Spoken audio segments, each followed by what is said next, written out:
Yeah, no, it was just me sitting here doing the waiting thing. You know, the waiting thing. As I usually have it set up as the yes. Anyway. Now, if I have the maps that I did correctly... Oh, let me turn the volume down on my end so that way I don't deafen myself. So, off camera, earlier today, I went and I ground out a couple of the chocographs. And by a couple, I mean... Can we view our... Yes. You can see that we found 9. This is all that we can pick up right now. And I did pick up one of the 2 chocograph pieces that are available at the moment. But... Yes, so there was probably a tiny bit of dialogue that was missed, also because I left the save room, so I received the Holy Bell, which is used to open the end of Gizamaluk's Grotto.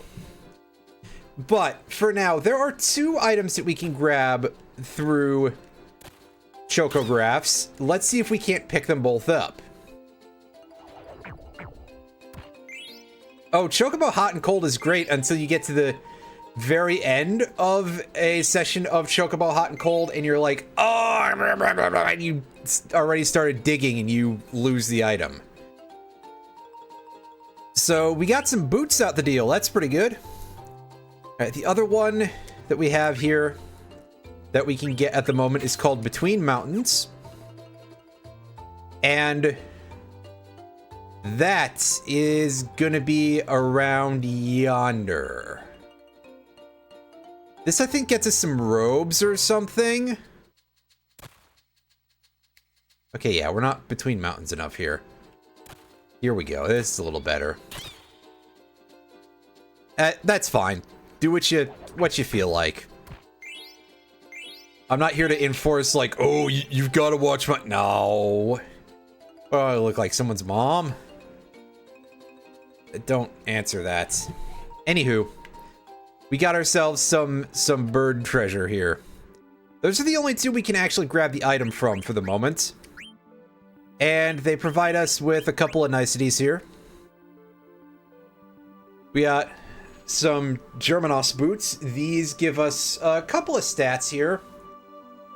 I think that Spirit Up is from the Coral Ring, isn't it? And a couple of points of evade.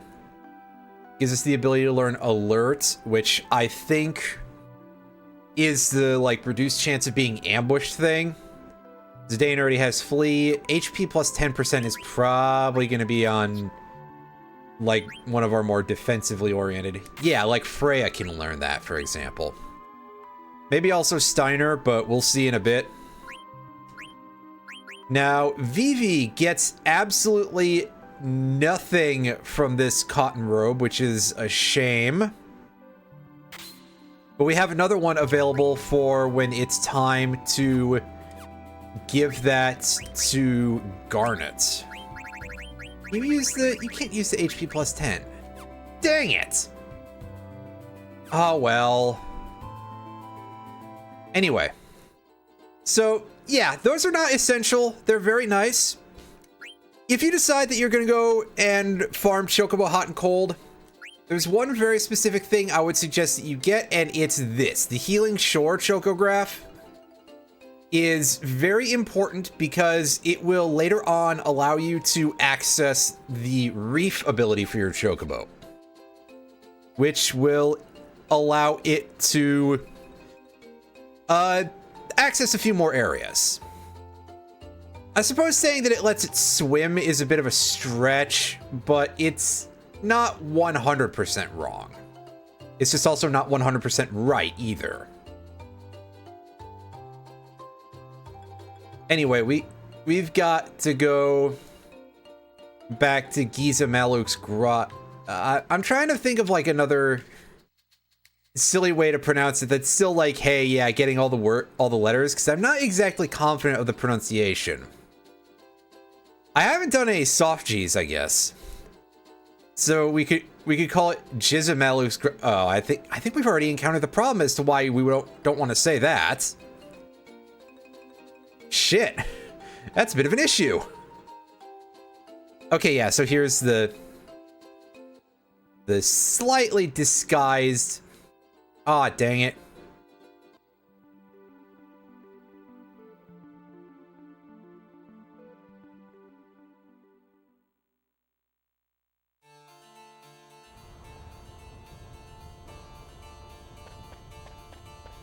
Okay, we're going back into the lair of the killer bell monster or something. I don't know. I'm not completely confident as to what this thing is just yet.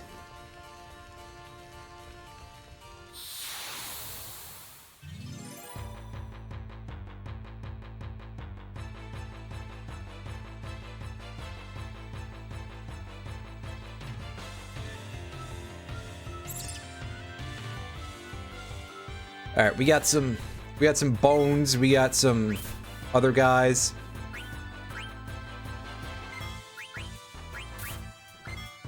The bones and the bees. Wait, that's silly.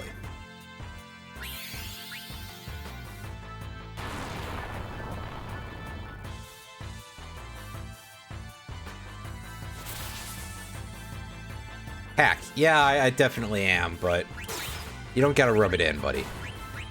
Come on.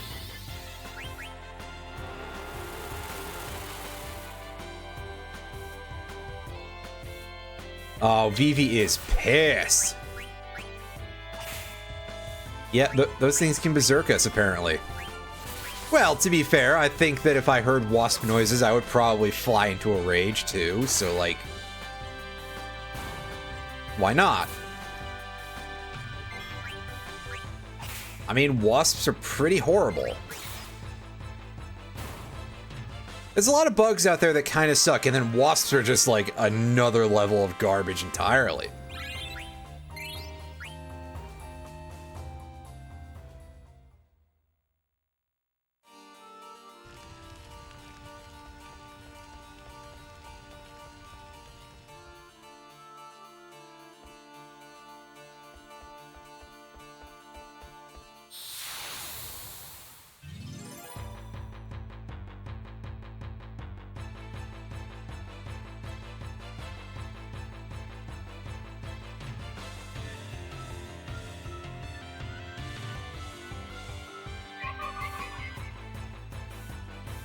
Ooh, yeah, these things again. Right.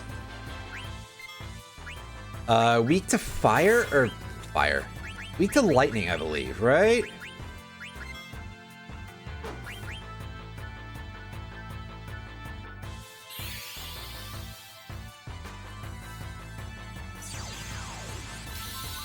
So I'm curious if that's like eye textures up there sticking out through the hair, or if that's just part of the headband and the Lamia's eyes are completely covered.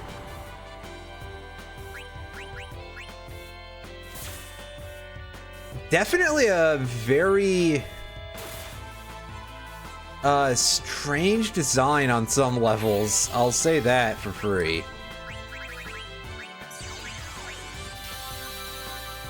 I probably should be just running from this fight because these things just kind of suck. Alright, so what kind of damage are you gonna deal, Vivi? Ah, never mind, I can't eat it because wow, it's already dealing 800 damage. That's yeah, no, we're leaving this. This is ridiculous. These things suck so much, man. I'm kind of in awe that this was deemed a good idea. But hey, since we ran away and we have Fleagill on what's his name? Right, that's a Zidane thing. So we got a little bit of cash out the deal. God, high potions are not worth dirt when you use them outside of battle.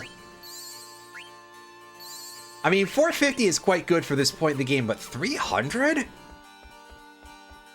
I don't know, I feel like it's a little early for them to not be full heals for at least one character in the party.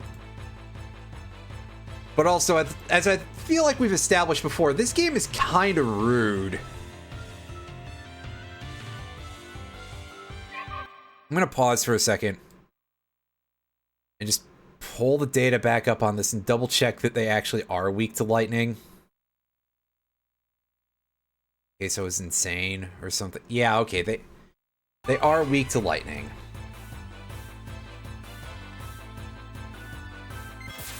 Not susceptible to level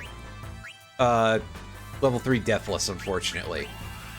But they will give that if you eat them. So that's neat to know.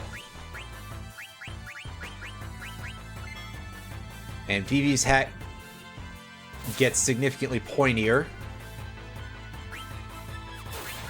Do you have anything of like value? Is Lancer going to do anything terribly useful? I don't even remember what this does. I think I can probably check that, but oops.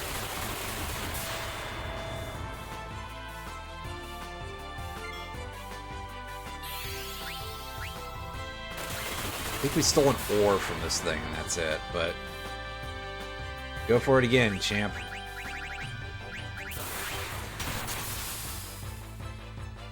Oh, that did good damage. It also ate some of its mana, I think, so that's cool. Unfortunately, there's just no fucking way that this thing has so little mana that we can clear that all. And of course, it's healing, because goodness knows, not an annoying enough creature, right?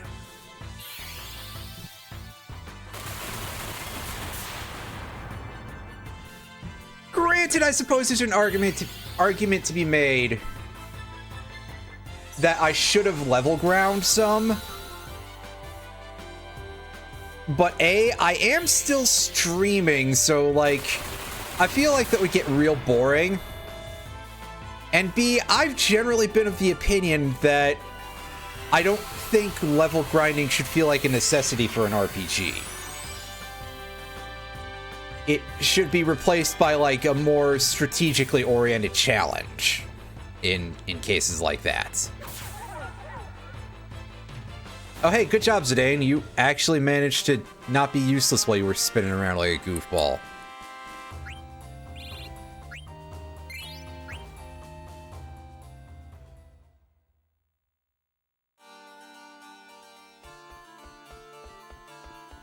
Like, grinding should probably still be an option for RPGs, but it shouldn't be the only solution because of fights being oriented in a way like this, where even exploiting the weaknesses of the enemy doesn't really get you very far.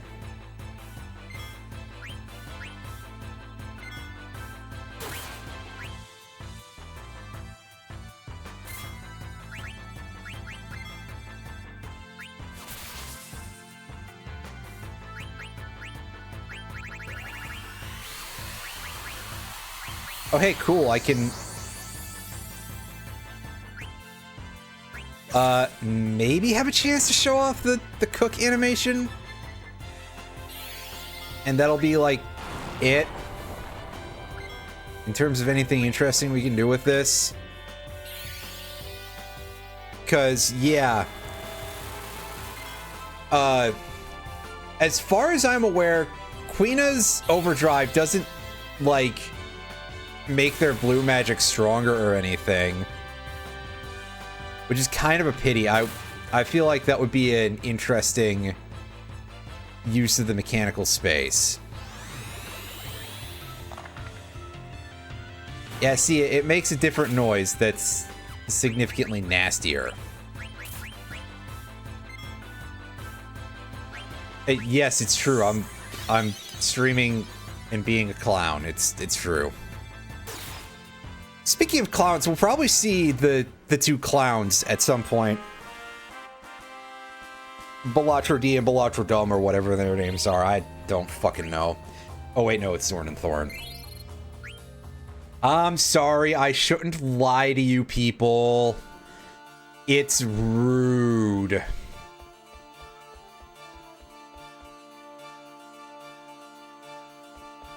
The two, jonglers from Yulemore. The actual word is jongleur because it's French, but I'm gonna pronounce it as Tenant Peller. That's pretty good. But I'm gonna pronounce it as Jonkler, even though, like, yes, I should know that because it's a French word that they use for the clowns from Yulemore. I should sort of know how it's pronounced, Jongleur, but no, it's Jonkler now. Fuck you. Because Jonkler is funny.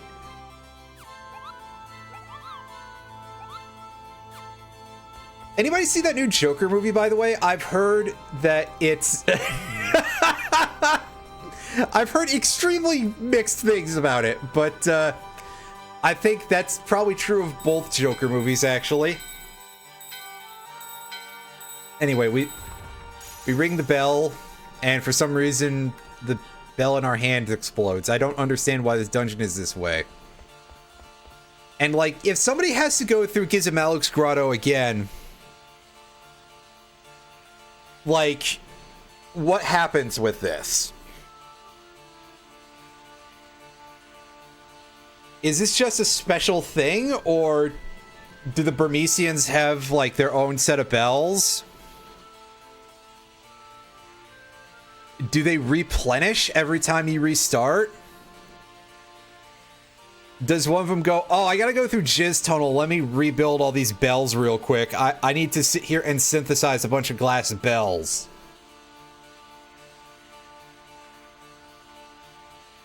Being controlled by some strange clowns.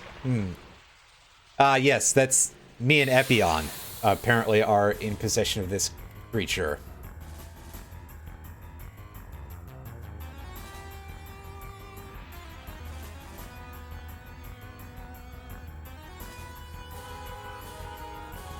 So, okay.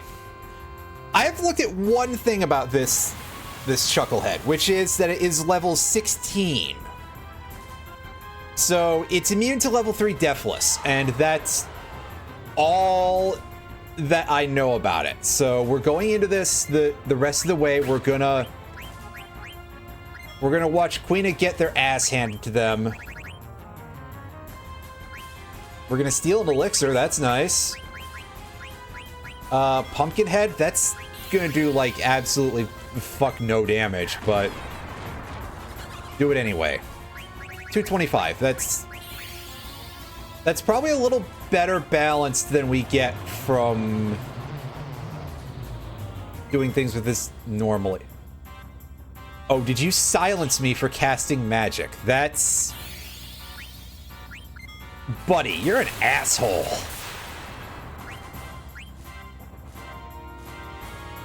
And does Zidane eat the silence counter? Yep.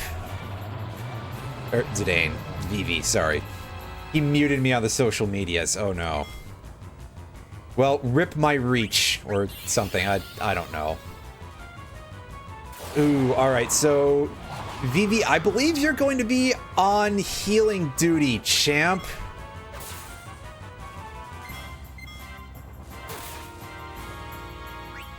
And occasional dealing 2 damage with your stick duty as well.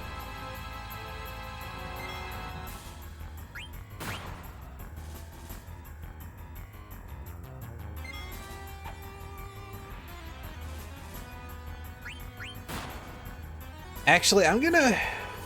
Alright, so we're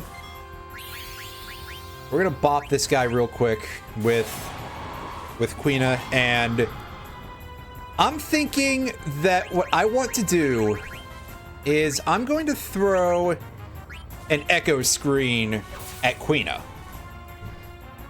Just on the off chance that this ugly, gross thing happens to deal exactly 118 damage to us. Because... Oh god, you're right, it is a face hugger! I mean, it's got much more, like, muscles than a face hugger does, so... We're looking at the most swole face hugger that you've ever seen. Which actually just kind of makes it a little more terrifying, really.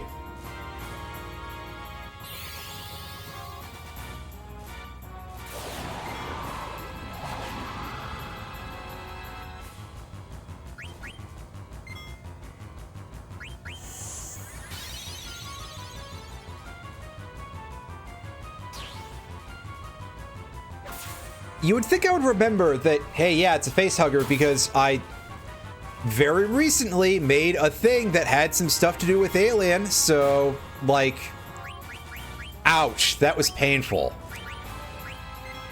Ouch. Ouch. I do like the sheer amount of the animation that's there, like, folks get, like, bowled over by that real hard.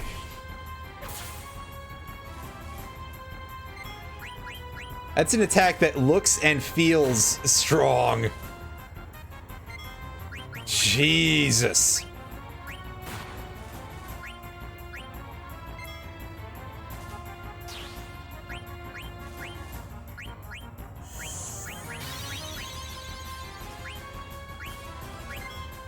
That heals Zidane. I guess surely this thing isn't going to just straight up kill Queen, right? That'd be a real asshole move. Oh, is it dead already? I mean, my HUD disappeared. It's too early in the game for this thing to have a second phase, right? Yeah, it's dead. Well, boo earns. I didn't get to limit glove it. Oh well. We'll get to see that eventually, I swear. We probably will never get to see that. Hey, dropped a tent. Nice. Excuse me.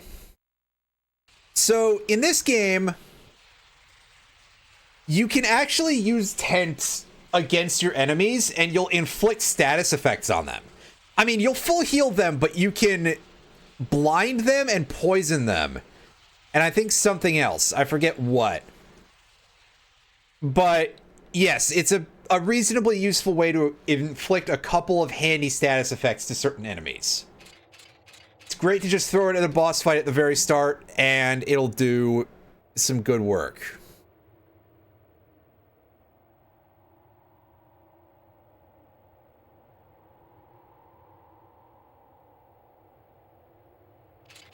Hey, look, Scott Steiner's over here with his hobo sack.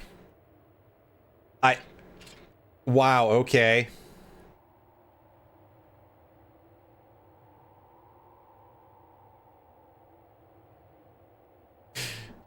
To be fair, I get it, though.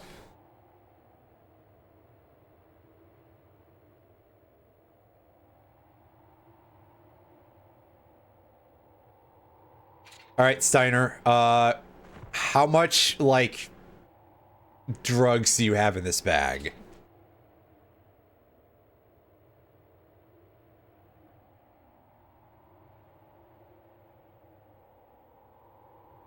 A girl and a middle-aged man. That's very undescriptive, sir.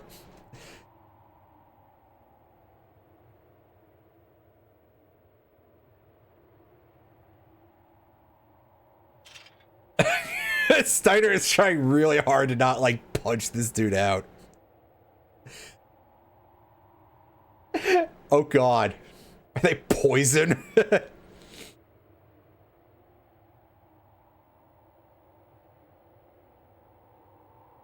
Oh, Jesus Christ. He's just got a huge sack full of pickles with him. Oh, boy.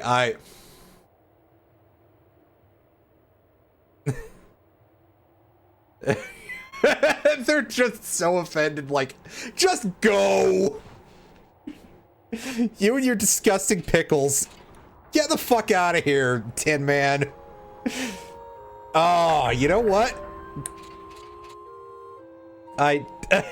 Wow, okay. Actually, like, who would you ship with Steiner? Is my question. And also, I'm thinking about that partially because, like, hey, it feels like the game tries to push you in a direction to be like, oh yeah, him and Beatrix, nationalists. I mean, yes, you are correct.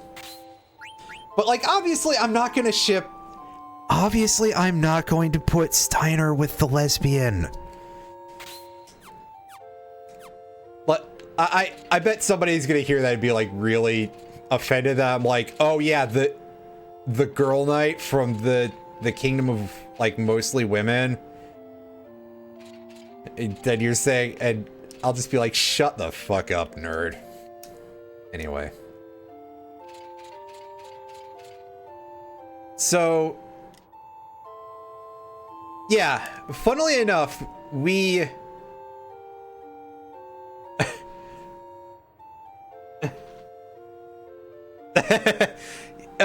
the thing I'm trying to say here is that funnily we share an inventory between the two parties for reasons that don't make any sense.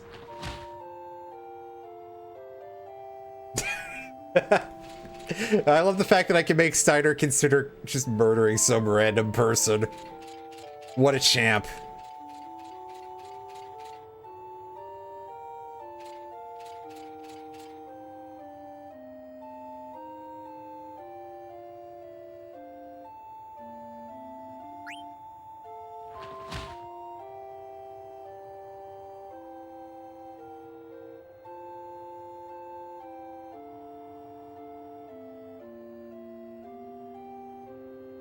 All right, just look away from this passageway where I'm going to remove this person from my gigantic sack of pickles.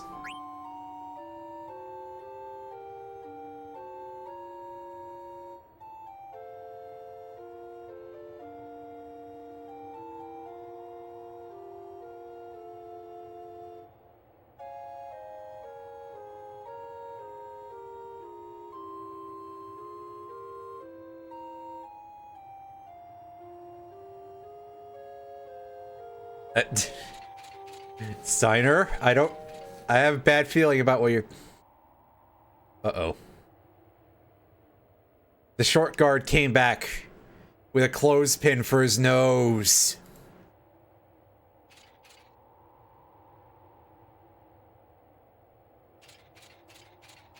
What do you want, asshole?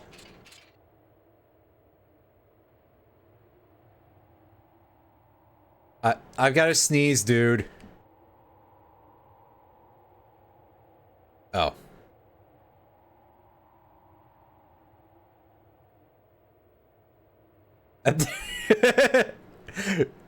Just walk away. Well, we managed to swindle a free pass out of the dude with our pickle sack. Pickle sack. That seems like an unfortunate term, but it's very funny.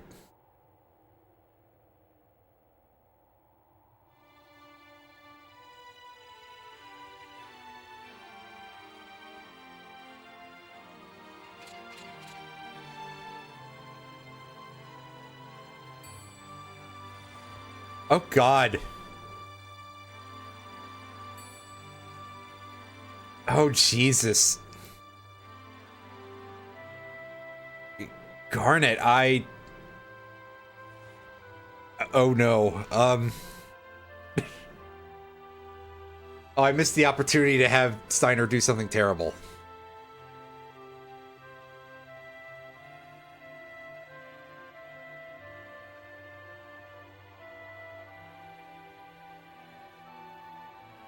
Can you, like, at least find a different suit of chunky armor, my dude? Like, maybe something with a rounded helmet?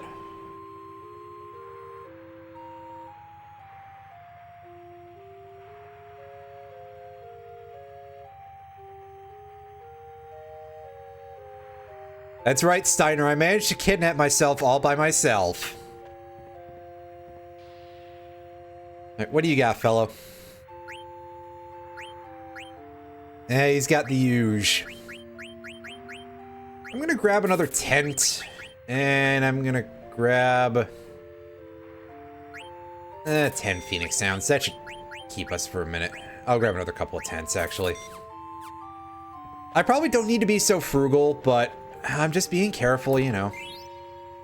Hey, we found out that's a pretty ostentatious amount of chest for a single potion at this point in the game. Jesus. Alright, hey, Moogle. Grimo. Your name is Grimo. That's a fantastic name for a Moogle. To be fair, if I was in charge of writing this, they'd all be named stuff like Bill. And also Bill.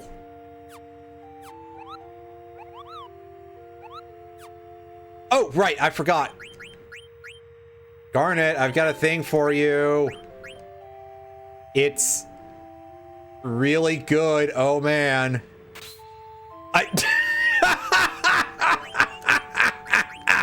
Nice. Actually, that was not even what I was going for, but... I mean, then you could just have a bunch of Moogles marching through and just... Bill! Bill! Bill! Bill! Bill! Bill! Oh... What's this do? Doubles our healing items. And we'll take immunity to poison. That's also immunity to venom. That's nice.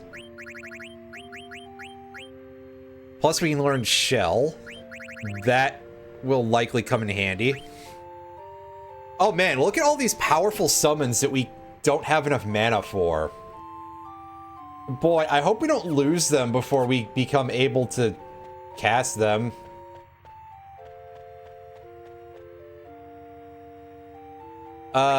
Give me a sec, dude. Especially Atmos. Like, I would hope to be able to use Atmos at least once before it becomes completely worthless.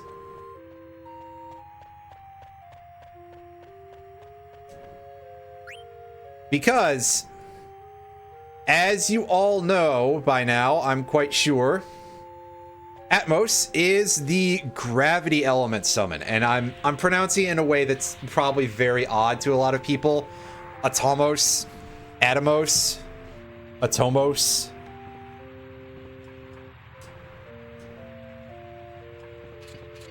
It's a slightly odd word. Like, maybe if I could like decently speak Greek for any reason. You know, you'd think me with a philosophy degree, I'd know at least a little bit. At least I think Atomos is a very Greek construction. Certainly not Latin, otherwise it would probably be ending in an us. A US. Oh, for a sec I thought you were carrying a hammer.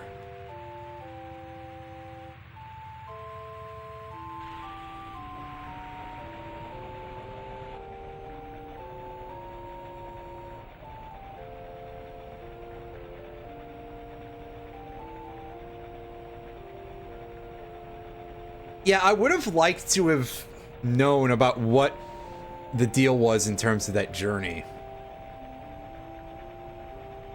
It is indeed Greek. Okay, I thought so.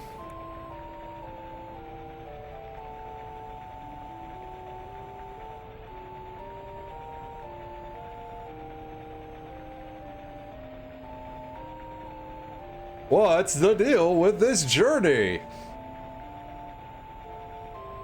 Oh, come on, Steiner. You're like from one of the least impressive kingdoms out of all of them. Don't... I kind of imagine that when he's out here, like, calling Zidane a bumpkin and stuff, he's got, like, a very, like, hick level accent, you know? Like, he sounds like he comes from Alabama.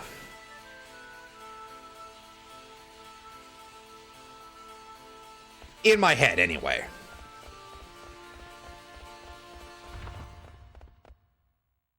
Just that thick drawl. And then Zidane just kind of talks a little bit like he's...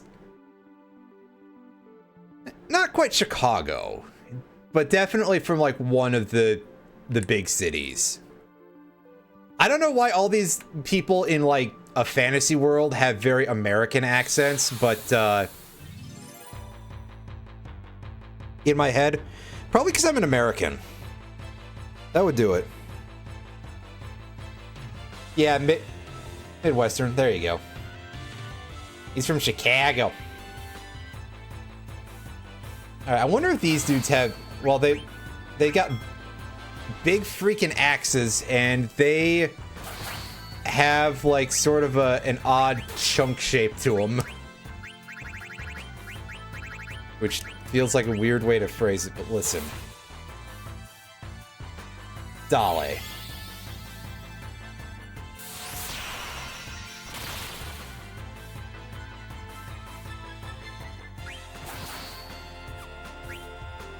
Do you guys have stuff to steal?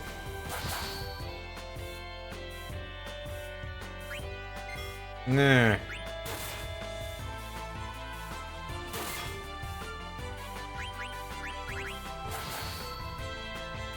Weak to anything? That's simulating.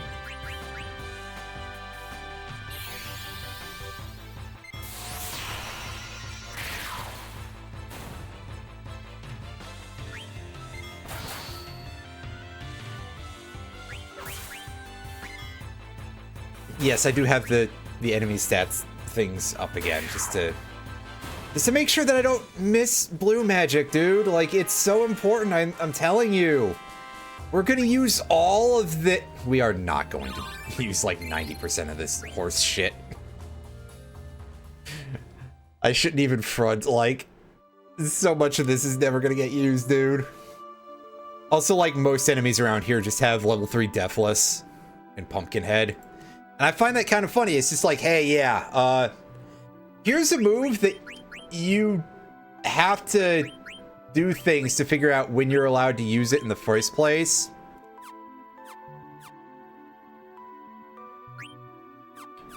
And that's what everything is going to teach you.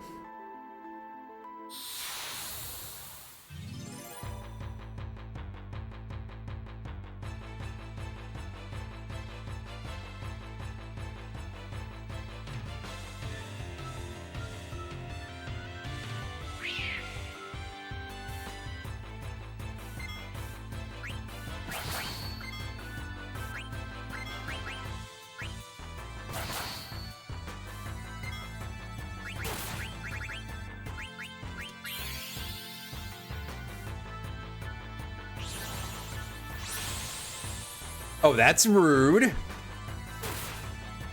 Well, at least we can see which one is protected because we can see the bright yellow glow. How much damage are we dealing with that for? 144 each, so I don't know if it would be more worth it to, like, go single target for these. I love that dodge animation. That's pretty good. Especially because most of the time, Quina is going to be leaning into the attack animation when doing that.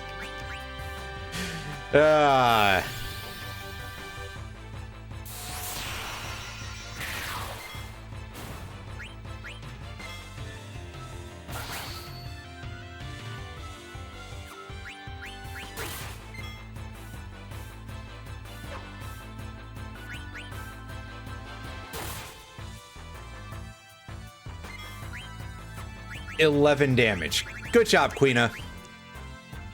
Yeah, so I actually did learn that there's an extra layer of randomization to the damage for the forks. And I believe, however, that they are, like, agnostic to what row you're in for dealing damage. But don't quote me on that one. I could be completely wrong. And in fact, I think you should just assume that I am, so. Excuse me.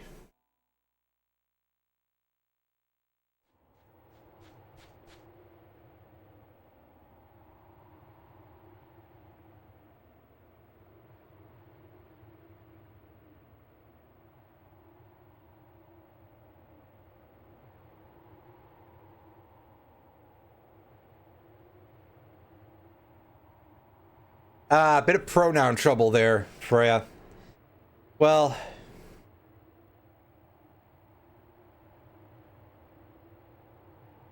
I mean, again, you gotta remember, 2000, little bit of jank, little bit of jank.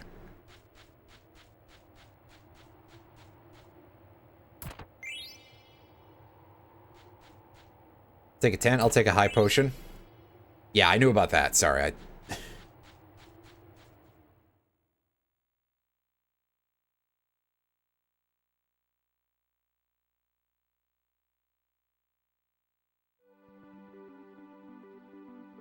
I probably shouldn't have that open.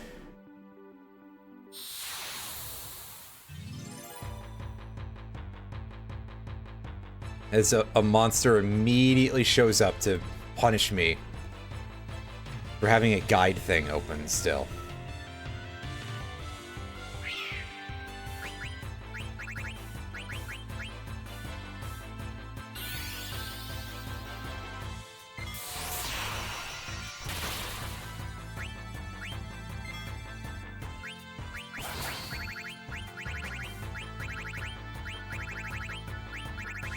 Oh hey, soon we'll be capable of casting Mighty Guard.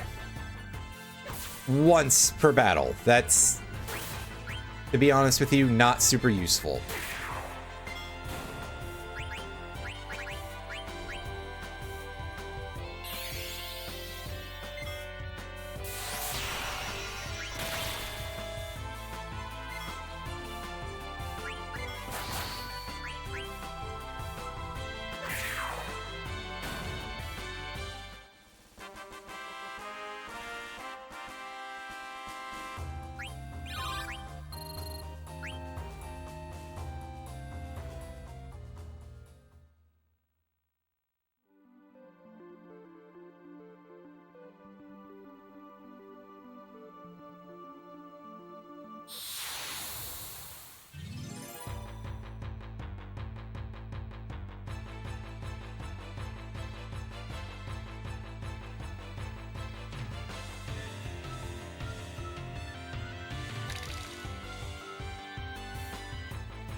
And we got boners. Let's throw some Aqua Breath at them. Let's see how they like this.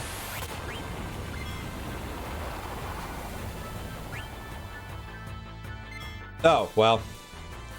We're not really going to be terribly sure about one of them because it missed.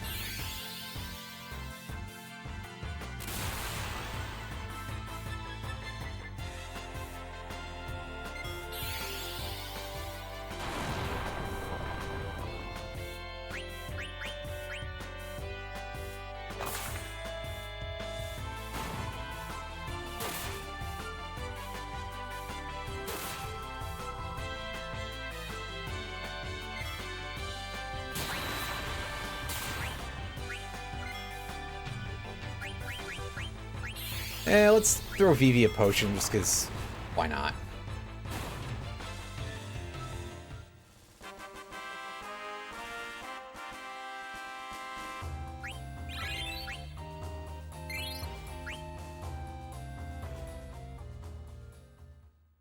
Hey, thank you, as the usual. The usual.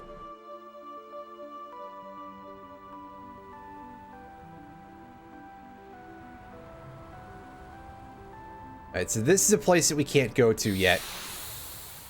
This is a big tornado.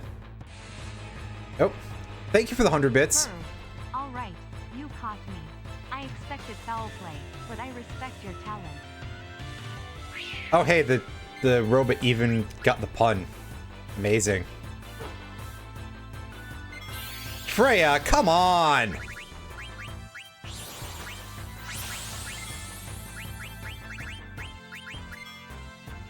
How do you miss this thing? Look at how stout it is. Like, come on!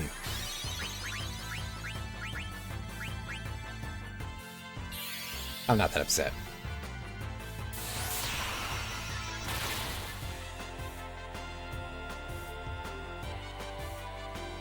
Yay, I got a tent.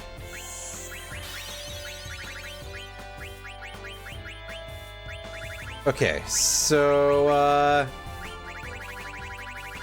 yeah, let's just Aqua Breath this.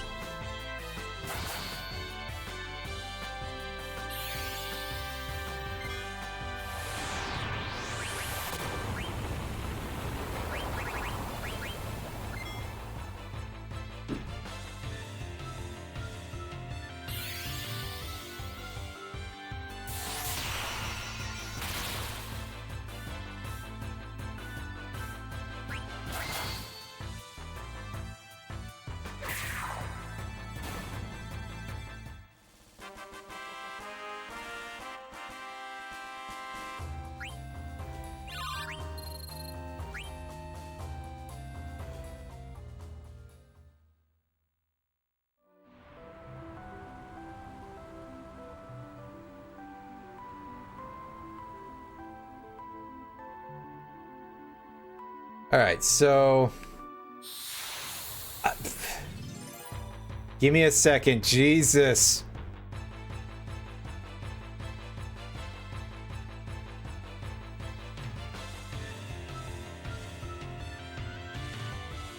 We got some more skeleton bones here. The hell am I saying? Skeleton bones. They're bones! They come from a skeleton by default, don't they? Somebody out here is gonna tell me how that's not the case, but listen, I'll... if you do, I will do absolutely nothing.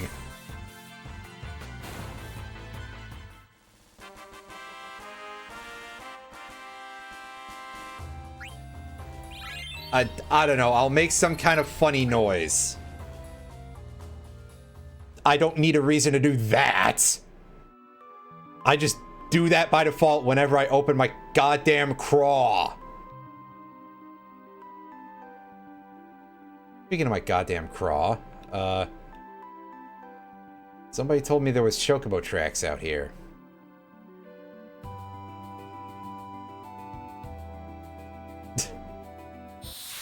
Plasticillion, how's it going, champ? Hope you're having yourself a great evening. Evening. I certainly do not need to add more syllables to words. Although, goodness knows, if you give me a reason to, I will do silly things all the time.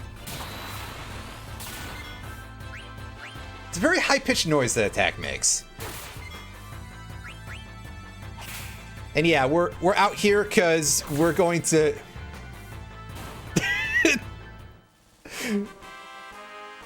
Yes, I couldn't figure out a good way to add more syllables to the word skeleton, so I just appended the word bones to it. It's true. This is hardly the strangest thing I've ever said. Anyway. So... oh, that's not how we summon the chocobo. Hey, Moguo, can you, like, show me how to smoke these Gasol greens real quick? It's just this way.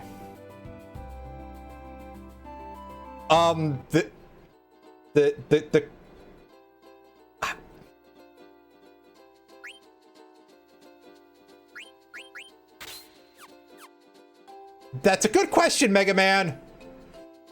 I don't know.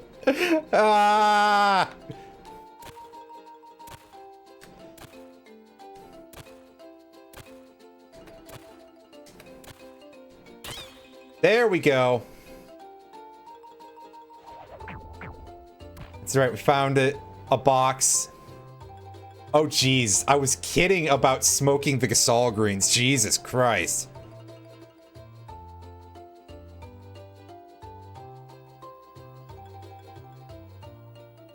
Yeah, I guess there are, like, weird red regenerating skeletons in Castlevania. Oh, God. Oh, dude.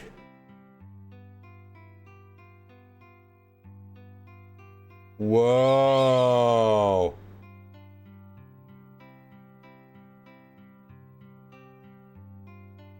I am tripping balls, you guys. Now hear me out, King Kai. I don't have any follow-up here.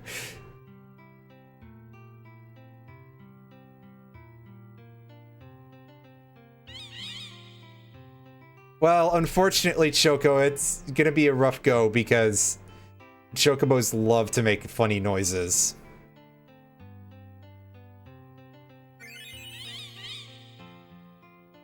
Yoshikage Kira, yes.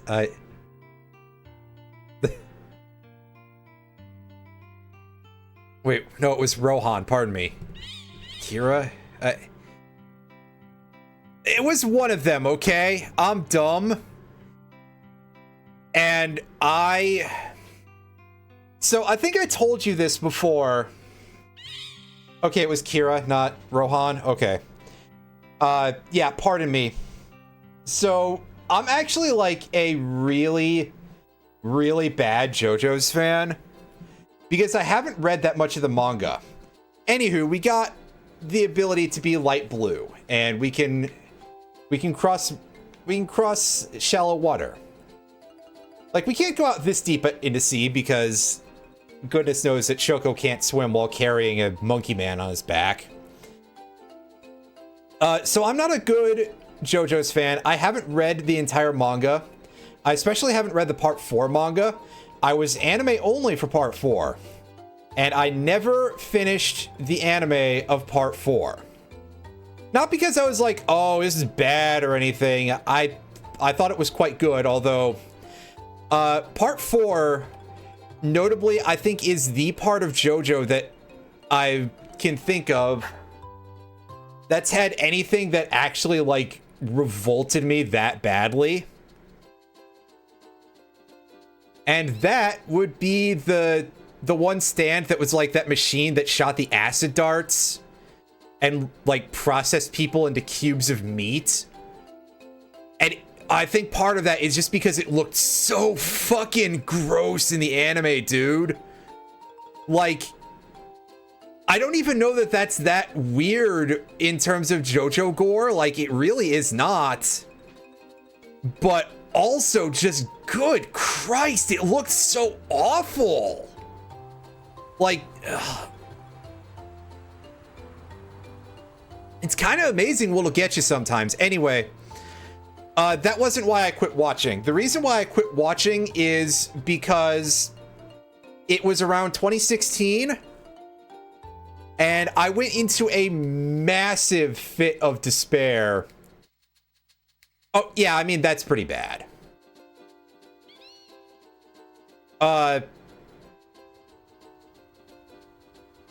I went into, like, just massive despair in 2016. Like, I was clearly not necessarily in the greatest of mental health capacity to begin with, but for obvious reasons, and of course, on top of that, the last anime that I had watched before I kind of, like, completely, you know, hopped the twig mentally was Izetta the Last Witch, and there were some things about that that just quite severely bummed me out on a few levels. And in a way in particular that was like really bad for, you know, happening around when the rise of fascism happened in America. And, well, when it became a real thing, I guess, in America would be a better way to put it. So, like, and then I just never got back on the anime watching wagon for whatever reason. Which is a pity because, like, I didn't even finish Gintama. I didn't finish Legend of Galactic Heroes. There's a lot of stuff that I did not finish watching in terms of the animes that are quite good.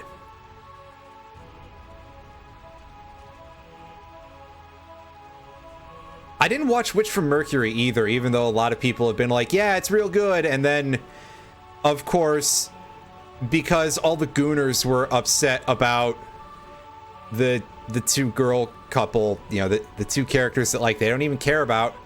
They don't actually watch Gundam. They're tourists.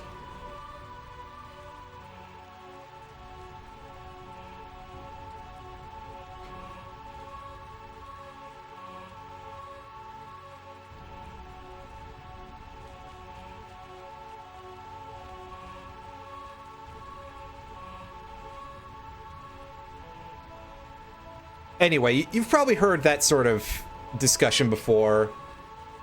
And how many more times do you really need or want to hear it, for that matter? Anyway, yeah, I recall there was some pretty terrible stuff in Part 5 of JoJo as well.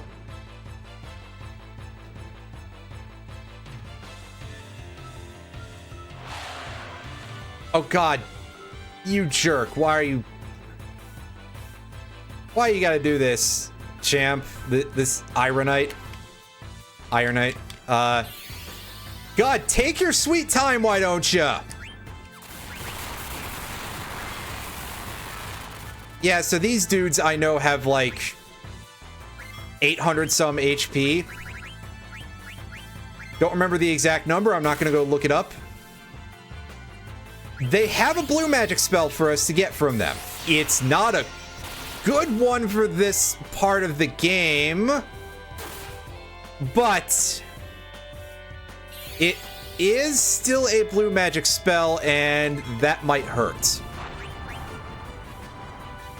In fact, that did some pretty serious damage. All right, so I think if we staff bop this guy real quick, we should potentially be able to eat it. Because we've done like 600 some damage to it, right? Yes, there we go. Angel snack. Sounds like, hey, yeah, healing item, right? Yes, okay, that's the one I was thinking of. I wasn't sure if it was rat, but I seem to recall, but yeah, God, that made me very unwell when I saw that animated.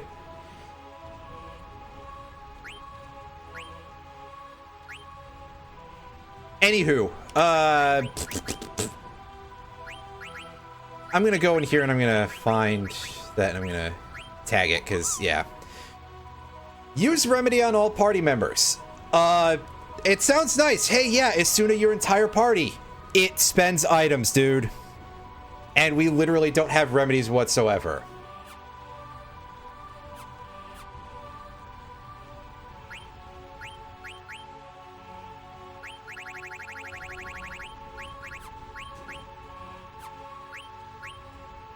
Let's arrange our stuff and continue moving into our, going on our journey here. God, that tent really didn't heal Zidane very much. He must have been at like 0 HPs, almost. Clowns! More clowns!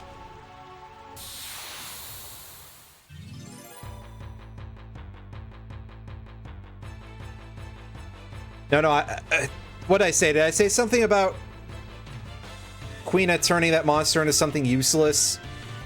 Because, yes, the move that we have is kind of worthless at the moment. But I mean, hey, we've got it in our magic inventory.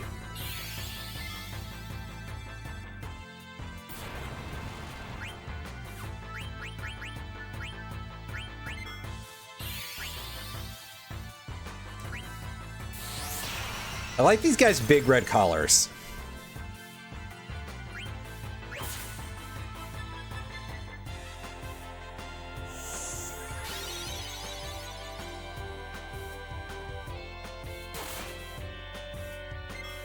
What do you think makes their eyes glow, by the way? Or are they like normal? Then it's just an artistic decision. Ah, yes, I love to end up having to completely waste my overdrive meter. Oh, yeah, thank you.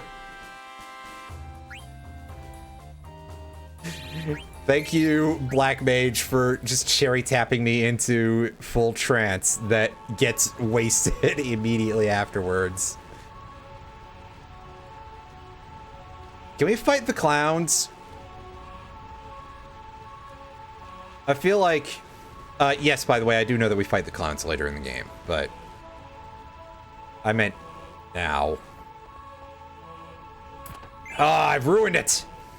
Anyway.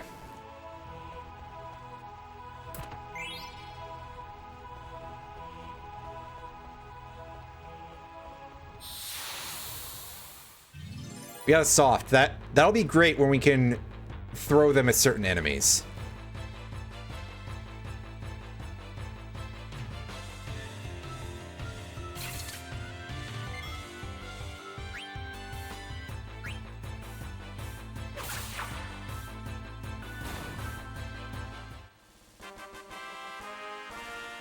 Now, Basilisk seems like something that would have an actual move that you could steal, but That appears to not be the case, actually.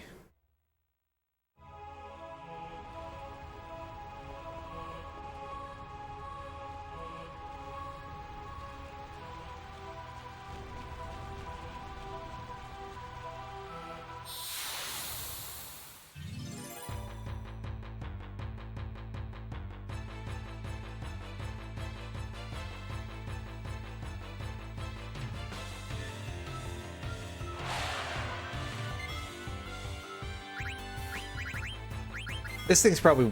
Yeah, it took good damage from ice when we did that last time.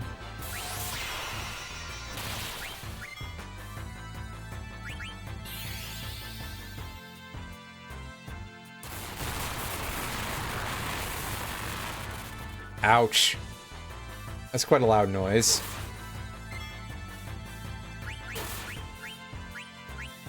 Oh, you're not dead yet? Okay. Well, I guess Vivi... pardon me, I guess Zidane still has to go. Alright. Heal. Let me clobber this thing one last time. Ouch! It's a lot more damage than I was expecting to take there. Oh, I guess these guys... I guess that guy didn't take, like, any damage. Oops. Well, shouldn't say it didn't take, like, any damage. Clearly it took an amount of damage, but not much in the greater scheme of things. Anyway, Zidane, how's your all of this stuff looking? Brea, where's your HP plus 10 isn't really maxed yet, so soon. Oh, should I have done that?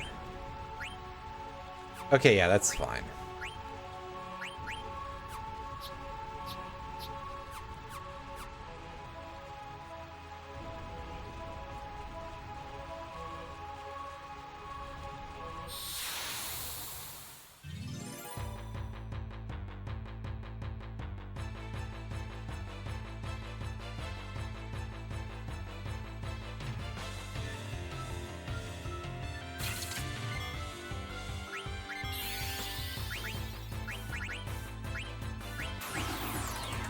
Now, as you can probably guess, basilisks will try to inhibit you in various ways.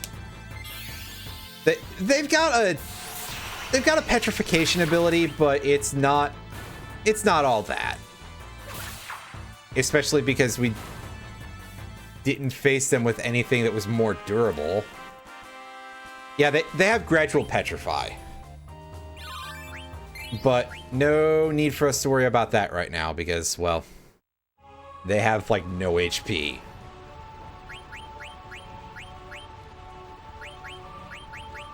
Let's take away the boots and... I backed way too far out there.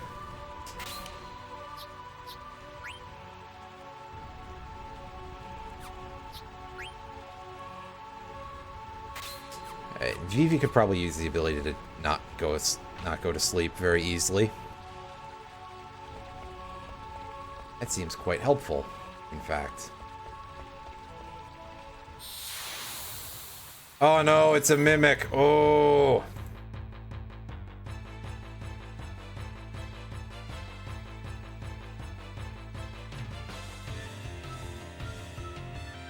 We're doing pretty alright. We got into Burmecia, like, pretty quickly. Oh, is that going to be the... Yes, there we go. There's the magic vice.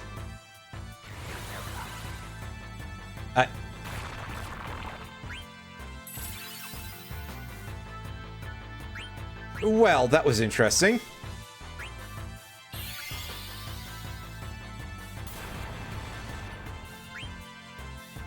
Okay, so...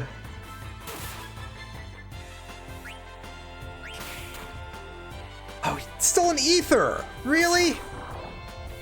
I need those for recovering mana occasionally.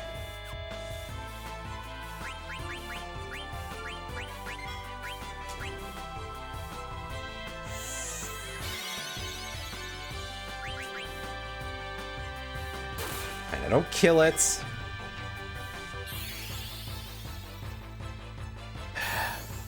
Yep. Irritating.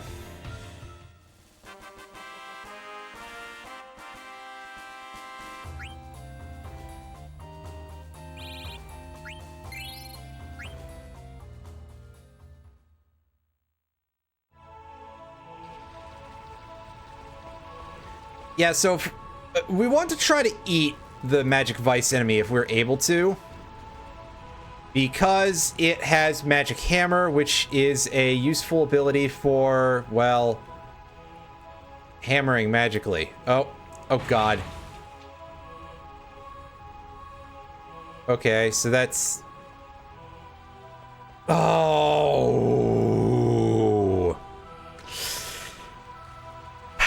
So I knew that there was a location where there was a chest that you can make inaccessible by attempting to run in a spot, and I didn't know it was there. And you don't find out until too late.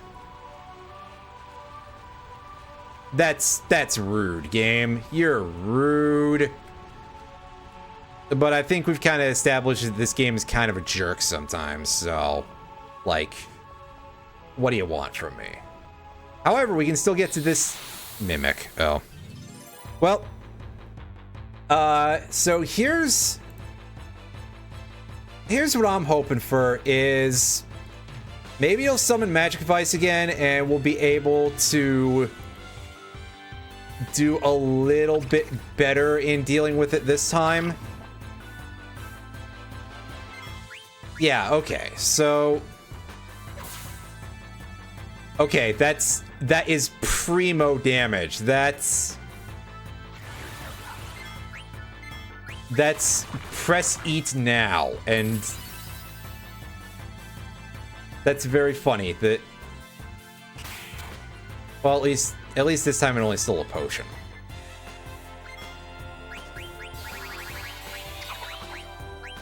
There we go. Told ya. We learned Magic Hammer. That's right. Magic Hamster. Wait. Oh, you gonna... Oh. No more dudes in the box, I guess. Well. Oh, no, it just took a while for the enemy to show up. So we can... Yeah, see, it deals MP damage to the enemy. Which, like, that's quite helpful, actually.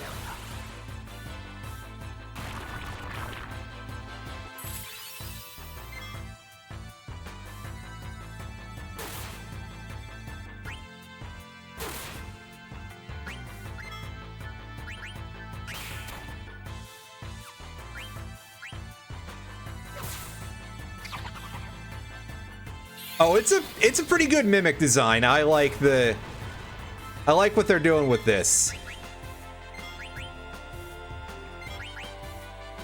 This is a pretty high quality monster. Oh, and it's gonna use some poison on us. That's a little unfortunate. But here's the upside of all this, is that poison wears off after battle. In this game.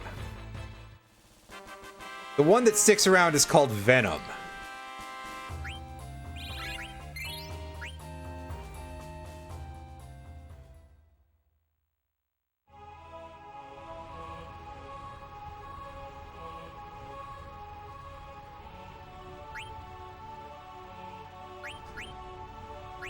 Alright, so let's feed some HP restoratives around here. I probably should buy some, like, generic potions at some point, because I admittedly am using quite a few of them.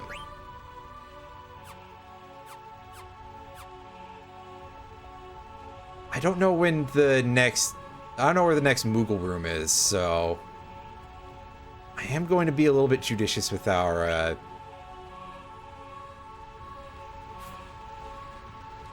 with our ether use, because those, as per usual, are certainly not very available right now.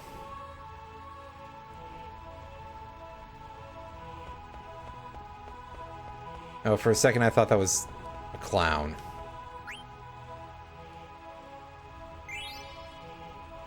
And we got another bell. Oh yeah, so I guess this is just sort of the Burmesians thing a little bit, huh? Oh hey, there's another ether. I mean, that's right after I said something.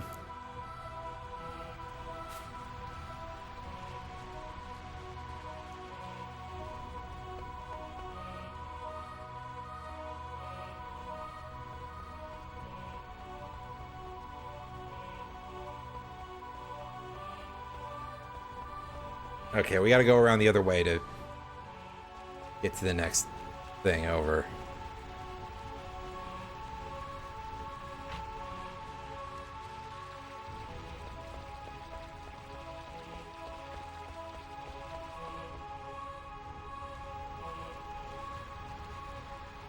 Does the layering on that make sense? I'm not 100% sure.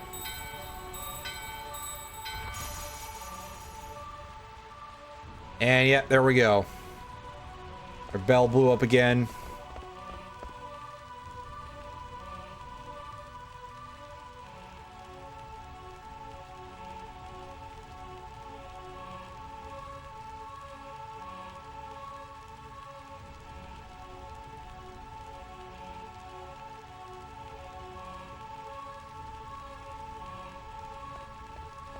Yeah, things are a bit of a mess.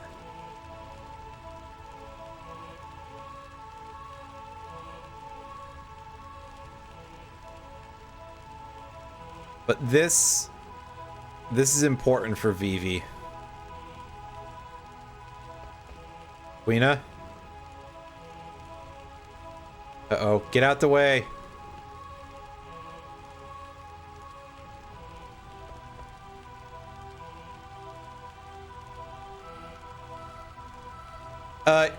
Guys, he can actually talk, so, like, come on. Cut him some slack.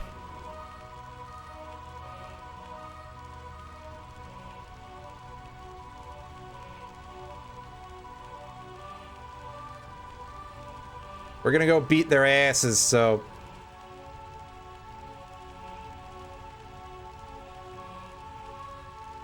I don't know, we've been doing pretty okay against the black mages so far, so, like, it's fine. Listen, that fork that the weird tongue thing is carrying, it does a lot of damage, my friend.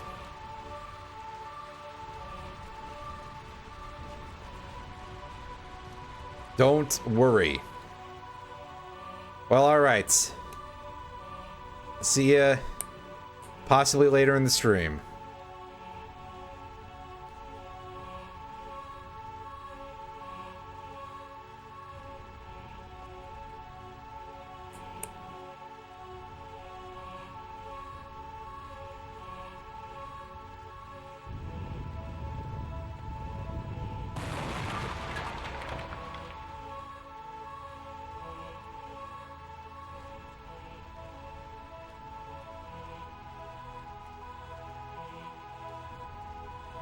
Alright, get the stretcher. Let's get him out of here.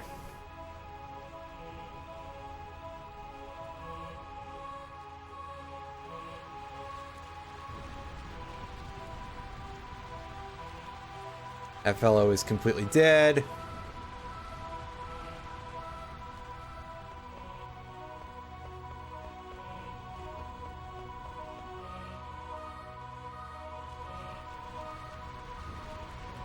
Anything special going on in here? Out here, anyway? In here, we've got a tent and a phoenix down. Both very, very nice things to have. All right, well, this big door opens for us just for free.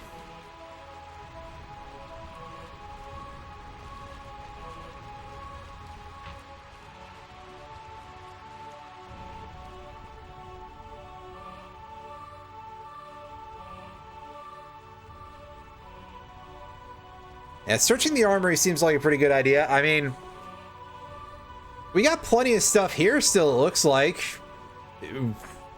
If only one of us could throw, right? Nice, we got ourselves a mithril spear.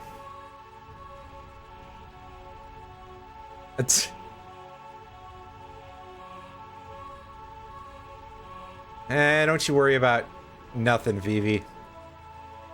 This is gonna, I swear, it's gonna not suck for you at the end of this. It just might take a minute to get there.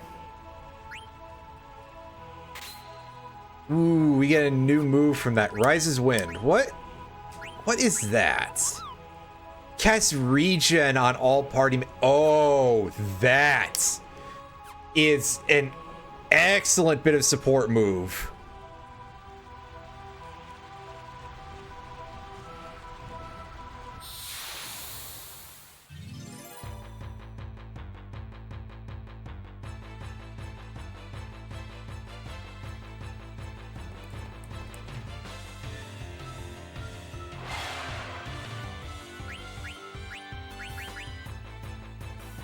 Alright, it's clobbering time.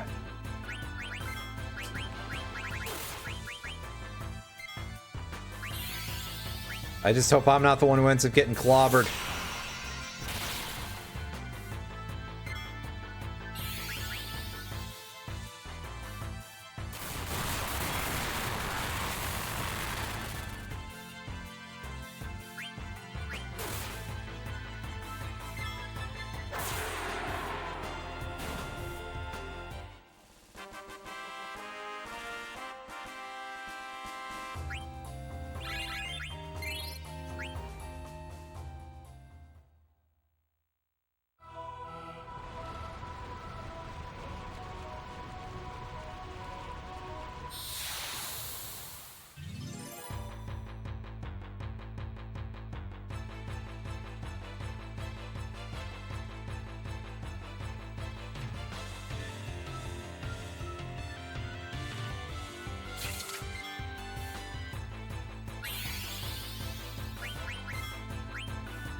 Let's toss out some Aqua Breath here for a little bit of AoE damage. Oh shit, this one's actually whipping out Gradual Petrify.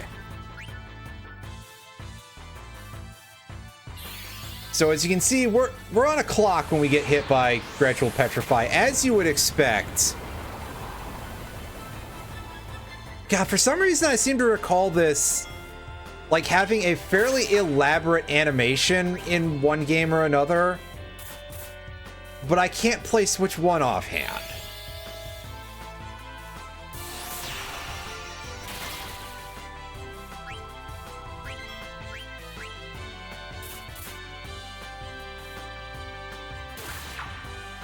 But yeah, only 10 turns to clear out a battle. That can be a little bit scary.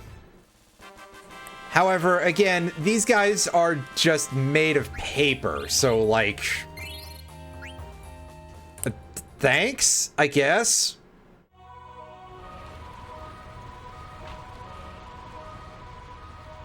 Alright, so here we are in a Moogle room.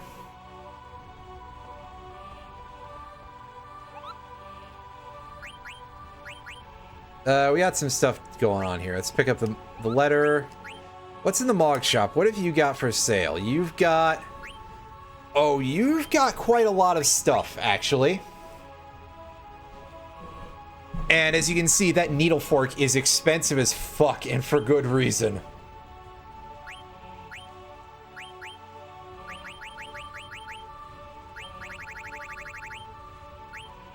Alright, so...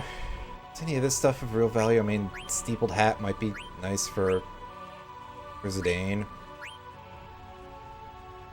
Vegas hat. Is this even all that good? I mean, it's ice elemental attack. I think I'm fine without that. But let's grab 2 Barbuts, because we'll need both those at some point. One of them is for old Tin Pot Dictator Man. Grab that needle fork, and... Tent up.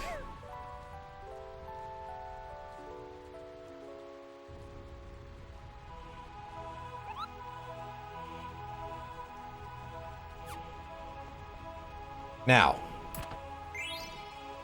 let's grab that lightning staff. Well, look what we have here. Hey, buddy, you want to buy something? Here we go. It's Stiltskin. This man is legendary, apparently. Thanks. This will keep me going for another week or so.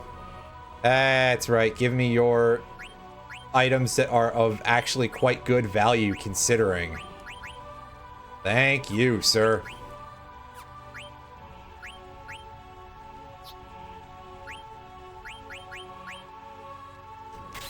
Equip the lightning staff to Vivi. Okay, yeah, that gives us an electric element attack. That's kind of neat.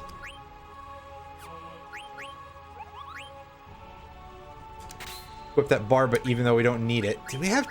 I was gonna say, do we have 3 of those? We sure the hell don't need 3 of those, that's for sure. Eesh.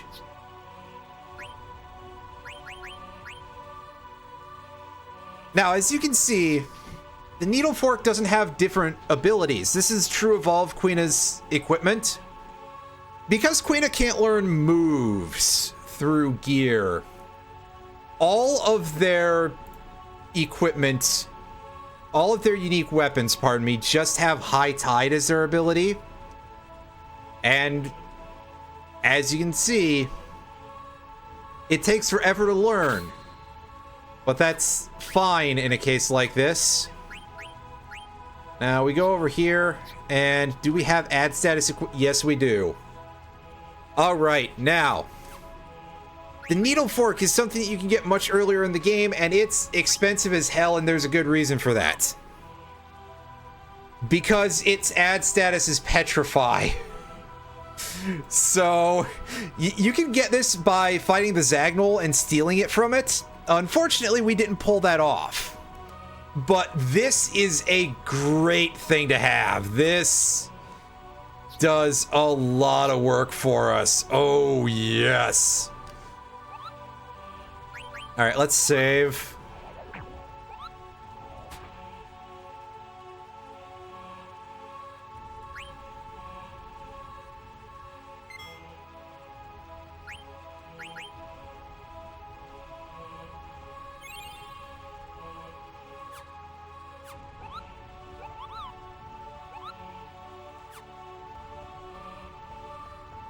Okay, so now where do I go from here?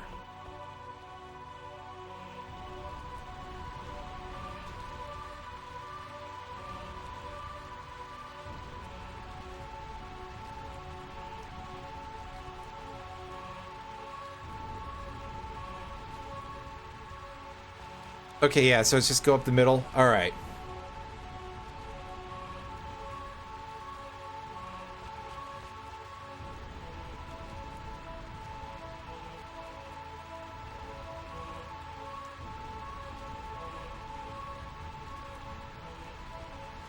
And Zidane, don't think about other women at a time like this.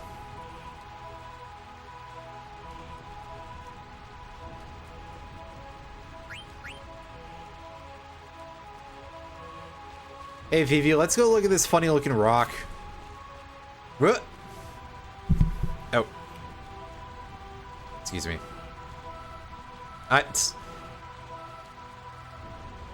Well, I got a feeling that if we use this fork properly,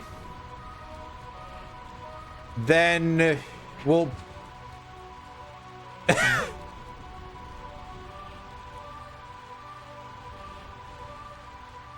it's good to have a goal in life, Queena.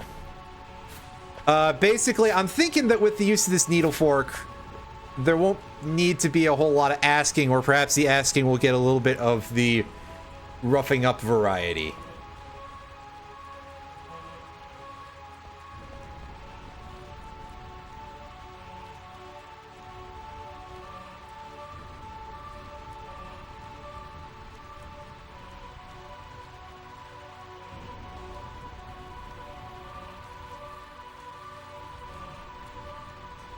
Ah, yes. As we all knew, it turns out that Alexandria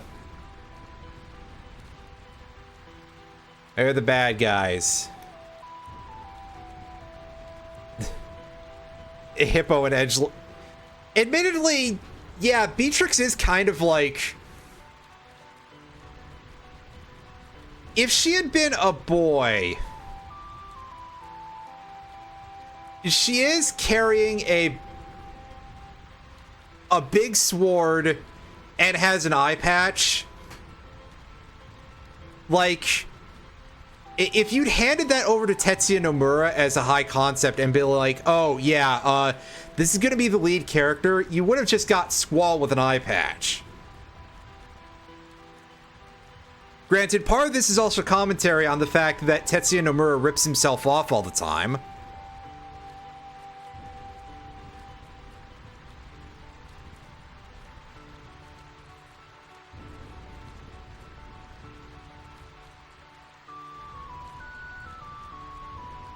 In fact, I just started rewatching one of my friends playing The Bouncer recently, and so for those of you who don't know about The Bouncer, the lead character Sion, very much looks like Sora, right down to the clown shoes.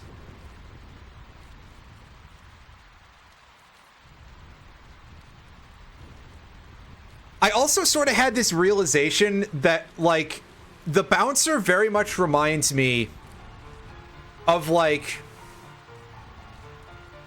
a dude playing Metal Gear Solid and absolutely not getting anything about it, but also going, oh man, I want to make one of those. Yeah, here we go. Here's Kuja.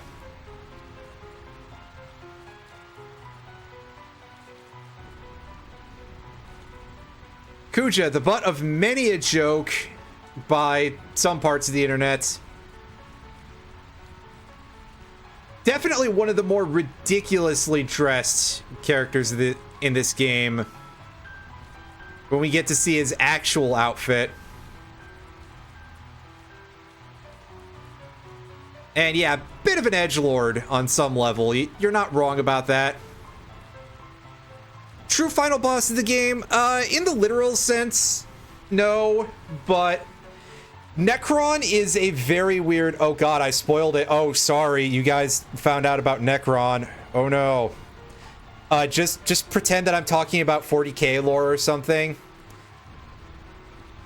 So, my opinion on Necron, I'm just gonna throw this out here, early, because I'll probably forget to say it at the time. Necron exists as this sort of weird, like,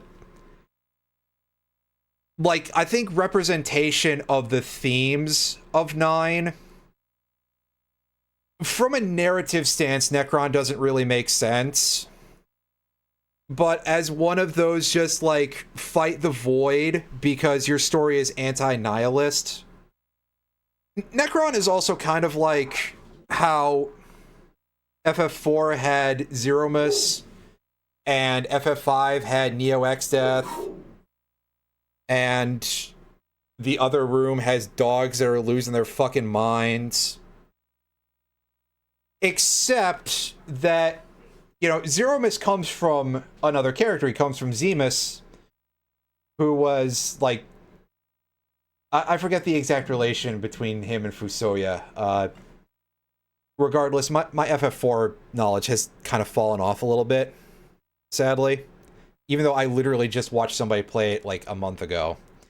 And FF5, obviously, Neo-Exdeath is, like, a further development of Exdeath, whereas Necron comes from literally nothing, which, again, you know, you get the idea that it is sort of like you are fighting nihilism in itself, in a sense, but also, yeah, from a perspective of narrative, which is where a lot of people are going to go with it, Necron is kind of like just weird and confusing and doesn't make a whole lot of sense. Far easier than Exdeath? Yes, I would agree with that. But, of course, even though I've said that this game is kind of a dick sometimes, like, just the more you go on, as a rule, the easier the Final Fantasy games tend to get. Not that I think most of them are hard to begin with. Most of the difficulty of FF1, for example, comes from just really wacky mechanics.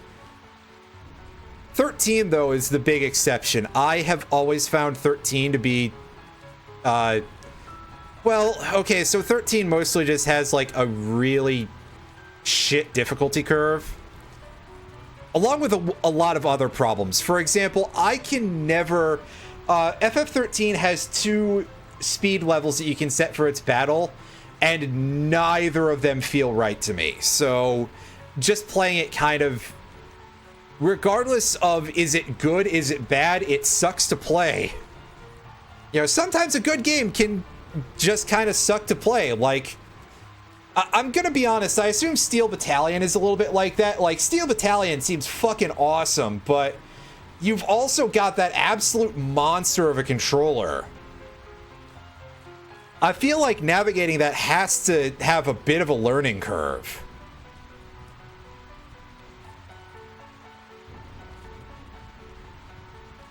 Oh, I assume that not a whole lot of people have actually played Steel Battalion because, well, you know, big expensive controller. It's quite the large control panel. I'm actually going to go and see if I can grab a quick Google image search on that. Learning curve is the fun part. That's fair enough.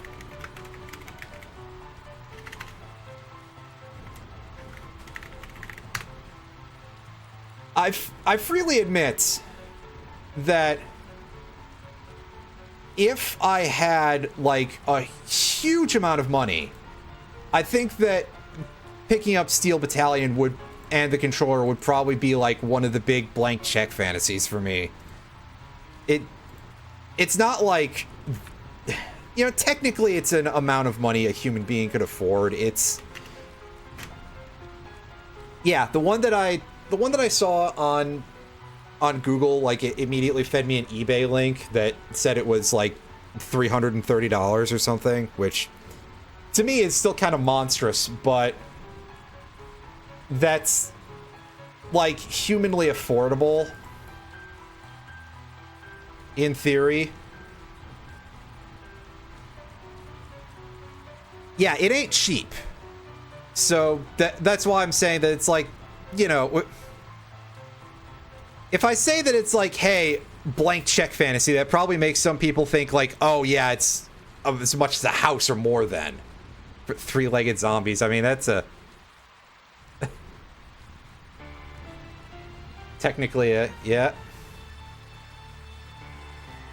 Alright, well, this rat is about to not have a good day.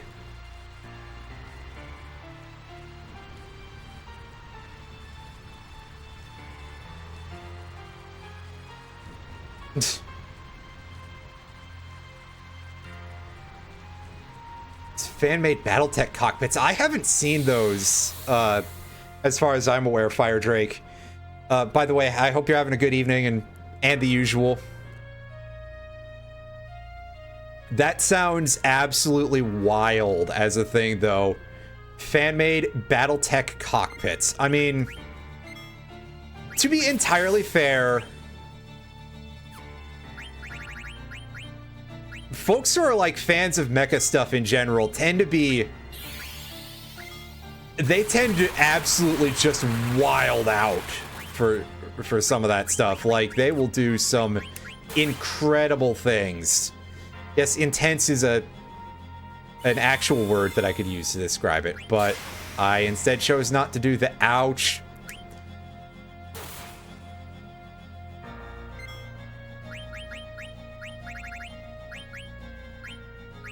So, Beatrix is like way above our level, but this is rather pointedly not the type of battle that you have to lose the traditional way. You go through this, and God, I wish I could switch your HP with Queen's right now, Freya. Oh, never mind, she's dead again. Cool.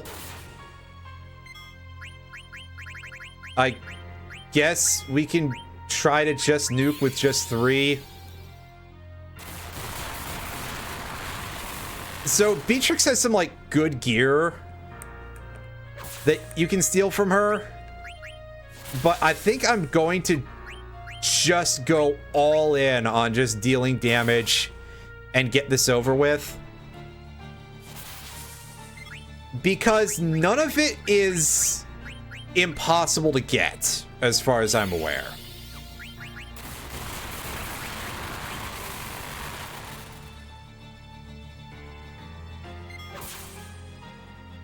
So it might do better to just force the end cutscene.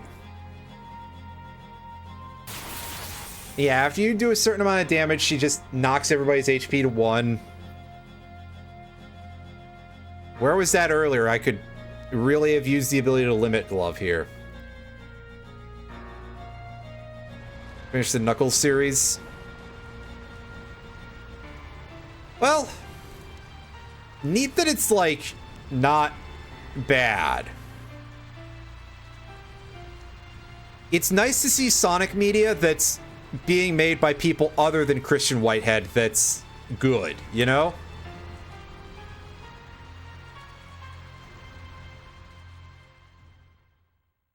Not because I have a problem with Christian Whitehead, obviously. It's just because, like, it's good to see a little bit more of, like, this is an actual series that was pretty good when it started out and continued to be for quite a while. So seeing it languish in a world where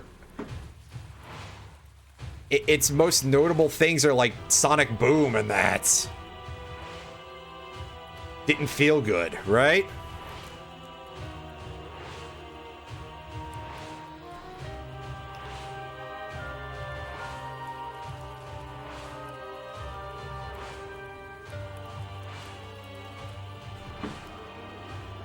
I admittedly have not seen any of the Sonic movies. And yeah, Kuja is just over here.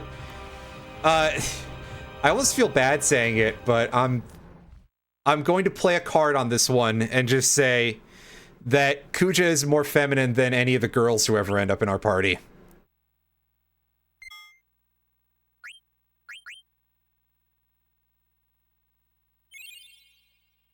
In before somebody still hears this and gets mad at me. I'm allowed to say this, I have gender. Anyway. Time for a disc swap, everybody. That's right. Welcome to the year 2000. And 4 motherfucking CDs. Don't you just love the PS1? Actually, I've got something with more discs than this. I don't think I would play that on PS1. I would have to, like, shore up a little bit of Steam credit to buy the re-release, because that would be the easiest way to play. It's Riven. They released Riven on PS1. For those of you who are unaware of what that name is, Riven is the sequel to Myst. It's the second game in the Myst series. And if you're like, what the fuck is Myst? Well, then you're probably too young to be watching this. Get the fuck out of my stream. I'm kidding. Myst, M-Y-S-T, very famous adventure game.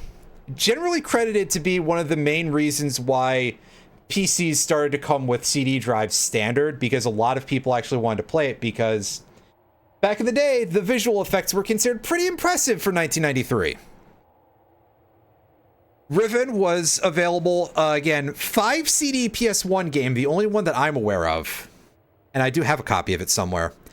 I also have a copy of it for PC that's on 5 discs as well, so for anybody who was curious if there was something special about the PS1 version, no. Other than the fact that you play it on a PS1 controller, and I would expect that to kind of be a little bit butt. There was a Steam release of the old late 90s version of Riven. I have that. I seem to recall it doesn't work super well on modern PCs. A remake of it just came out very recently.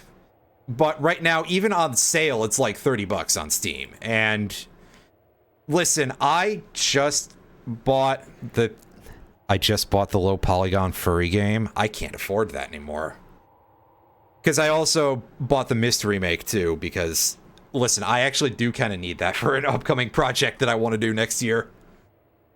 So, yes. Anyway.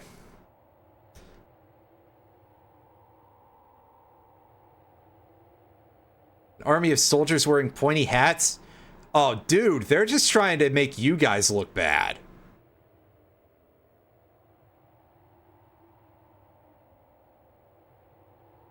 Yeah, this guy's just disappointed in the fact that his job involves huffing that many pickles.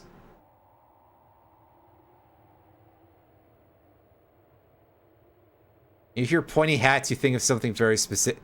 No, they're not that. Those are hoods, not hats. I mean... And, yes, Irene, it's... Fine, I will pull up the actual... Listen to you. Oh yeah, I did also buy Wizard with a Gun, you're right! Wait, you wouldn't know that. Anyway, Blasphemous. Oh my god, I haven't actually played either Blasphemous game yet. I'm sure that that's going to be considered a little blasphemous in and of itself. Anyway,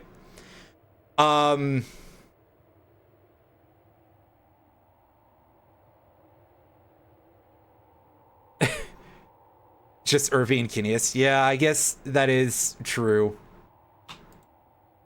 Irvine.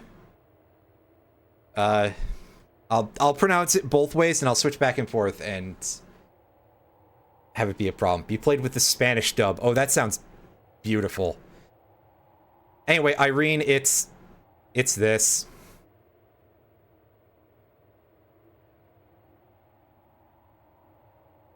I would say that, like, this is one of those things that I probably would be ashamed of around most internet groups, but, like, here, who gives a shit, you know?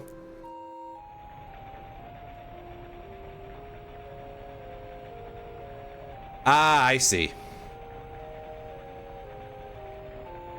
Yeah, so, at first I was kind of, like, neutral on the subject. Other than maybe being like, okay, I might do it as, like, a goof.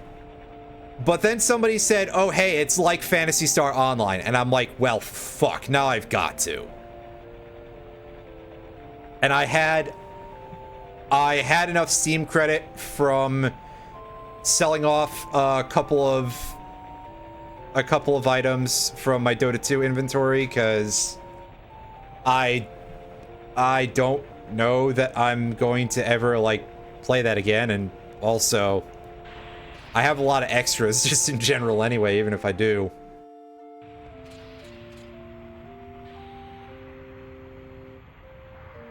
So, yeah.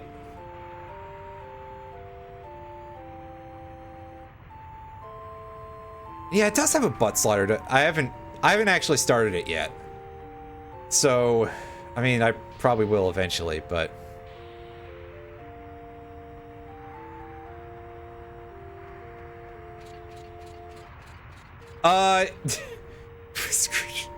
Here, nudity. It's... Again, somebody said that it resembled PSO, so I assume that it's like an MMO action RPG kind of thing. That's what it sounded like from everything that I've seen. Which means that somehow I've managed to avoid seeing immediate just, you know, content. But listen. I'm just gonna say this would hardly be the weirdest thing that I could possibly play, right? I just don't think I would stream it. For a multitude of reasons.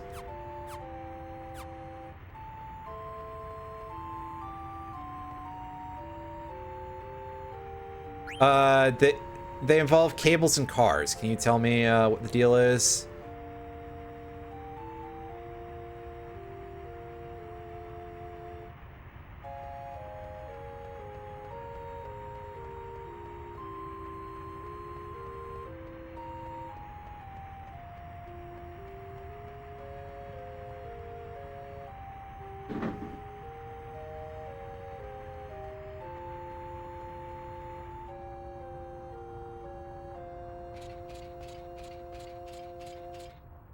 Yeah, I mean, I would assume that I would still get the couple of people who would be like, furry game, but I would ignore them. I mean, bunt cake, huh? Sounds like it could be useful in baseball. Wait.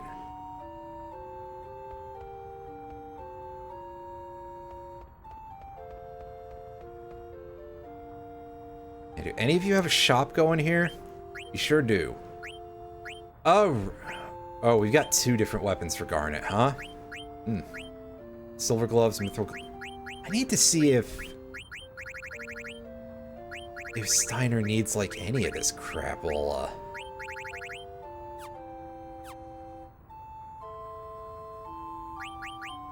Yeah, no, the internet is like needlessly mean about that kind of thing, and also like huge assholes about it, and gets a lot of stuff wrong on certain matters, to put it simply. Anyway,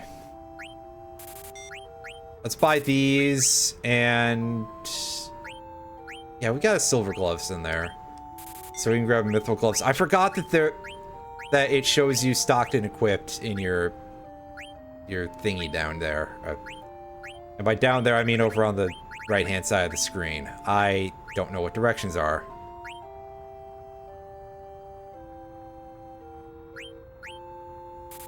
I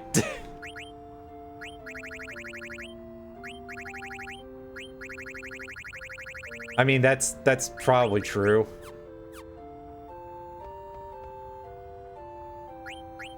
So let's take a look at what we've got here. We've got no, the only new thing that we got are weapons for Garnet and some gloves that we can't use yet. So the mithril rod is going to give us a lot of nice stuff. Meanwhile, this air racket, so in addition to the regular staves that Garnet gets, well, I guess they're called rods, she can also get these rackets, which are like strange staves that can throw balls of wind element energy at enemies. They are agnostic to what row you're in for dealing damage, but again, physical attacks with your white mage, like, they never really give you a good opportunity to put that to use, do they? Again, remember back in FF1 where white mages could tote hammers and shit? I kind of miss that.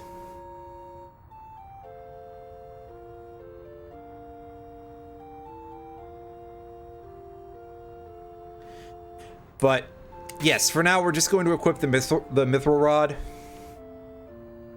Somewhere in the concept art for FF9, I think there's a racket weapon that's basically just a fucking lacrosse stick. More fantastical looking, but yeah.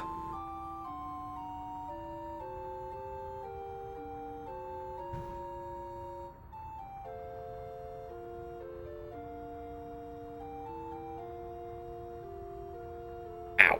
Yeah, no, with regard to Sonic 06 and the storytelling, really a large part of it is just like, Elise is barely a character. She's a human-shaped object.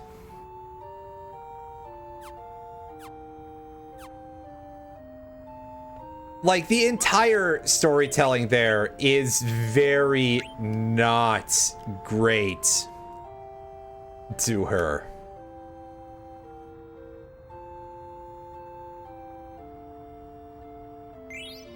Hey, we got some nut. Let's save. Kupo.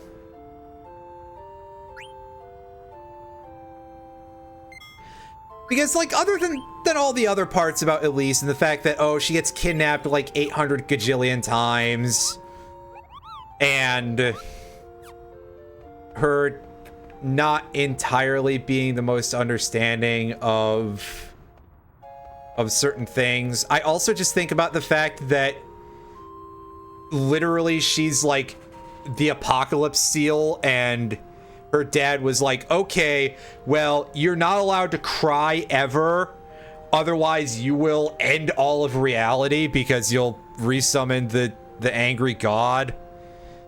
And it's like, Jesus, man, that is so awful.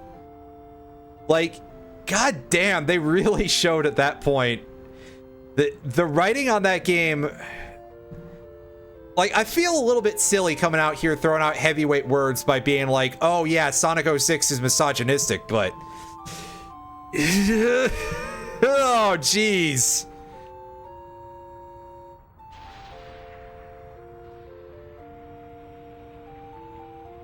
Oh yeah, the train car just exploded.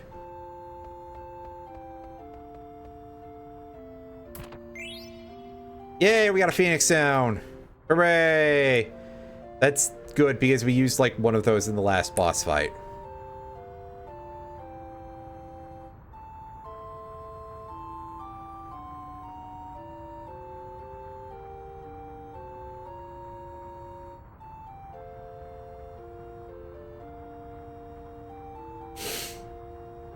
I mean, I suppose that it's kind of possible. Regardless, though, just it ain't good. And when it's as questionable as it is to begin with, there's a party that wants to go, like, that doesn't want to give it any sort of benefit of the doubt.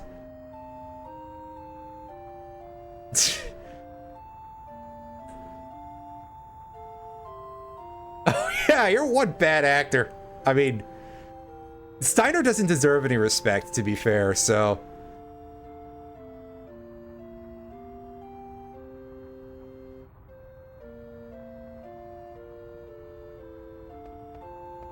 I like how everybody's just blurting it out now.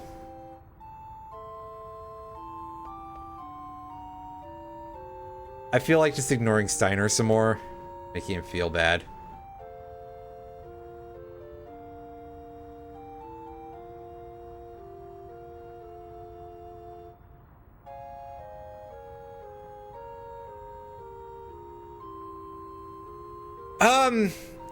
From a gameplay perspective, yeah, Sonic 06 has some bad level design in a couple places. Most notably, Flame Core in every iteration. Like, a guy in a Discord I'm in said earlier today, like, oh yeah, I wish, you know, Kingdom Valley wasn't the one that they chose for Sonetto Generations. And it listed Flame Core as one of the examples of a level that they wanted instead, and I swear to God, I almost tried to shoot that motherfucker. Which would be impossible over the internet, but, like, you are out of your goddamn mind if you think that that level should be anywhere except the dustbin of history, frankly. There shouldn't even be an entry about it on, like, the Sonic Wiki, you know? It's real bad. I didn't even start a fight. I thought about it, but I decided, you know what?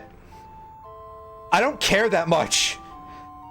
And by the time I get like 2 or 3 phrases into it, I'm just gonna be like, what the hell were we even, you know, talking about? And also, the crucial part is, I wouldn't really have a better suggestion. I don't remember a lot of the Sonic 06 levels super well.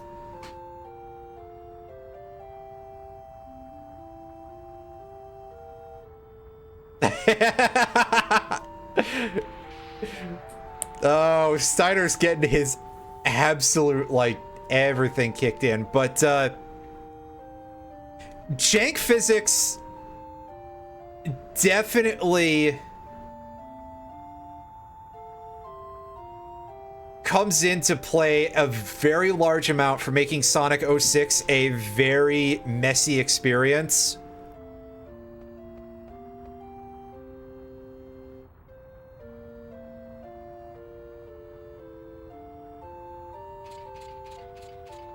Especially in the end of the world level, that causes a lot of problems. Like the silver part of that, that's rough. That is brutal. Oh yeah, and Kingdom Valley for the Sonic side of things.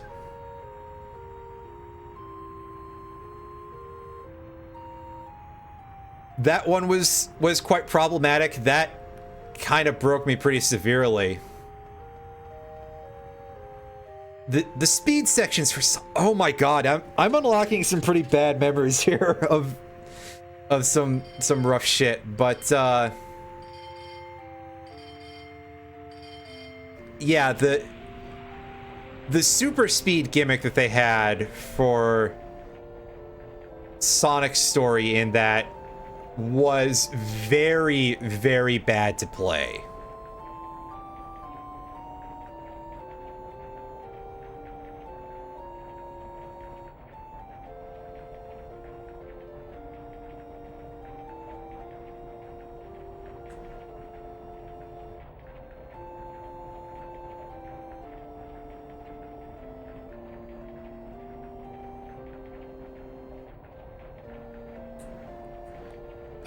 This is getting a little bit frustrated of a relationship here.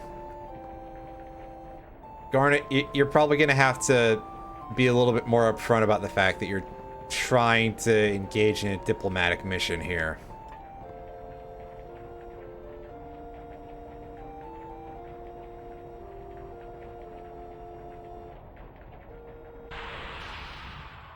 Uh-oh. A bit of a bump. Nobody seems to be sitting down is the problem. Egads.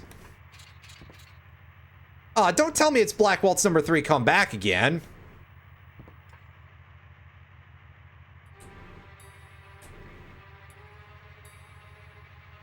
So, I've only, like, watched video of Sonic Unleashed. And the main thing that I remember about Sonic Unleashed is mostly because the nighttime stages in Sonic Unleashed, even though I assume they play a lot better than the daytime stages, were quite long. And I think they probably needed a couple more fight tracks there.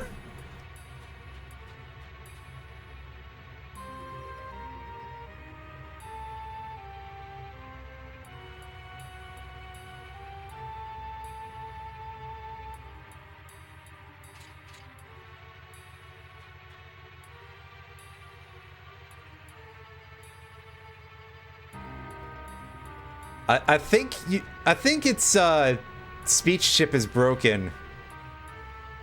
Garnet, do you not remember, like, the last time that we fought this thing? I exist only to kill. I exist only to kill. Exterminate! Exterminate! Yeah. That's this thing, right? Good ol'... Oh, no, it's going crazy, everybody.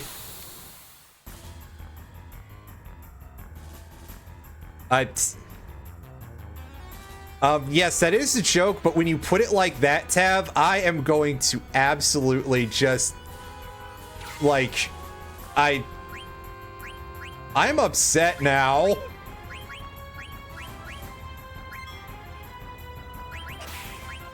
Anyway, it's clobbering time.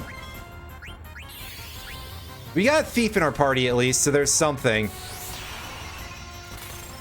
Unfortunately, Garnet is just going to be sitting here, like, doing absolutely fuck nothing for most of the fight. Except when she needs to heal. Because otherwise, wow, hey! Can you imagine if we allowed a white mage to, like, do other things and stuff? That'd be fucked up, dude.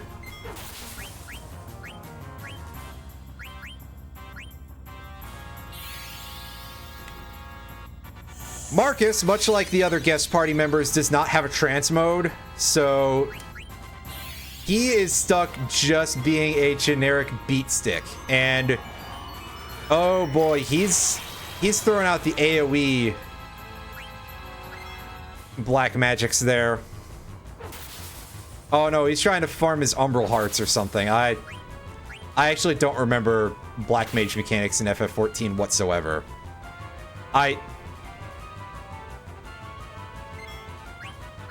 Wow, okay. Yeah, me too. You ain't special.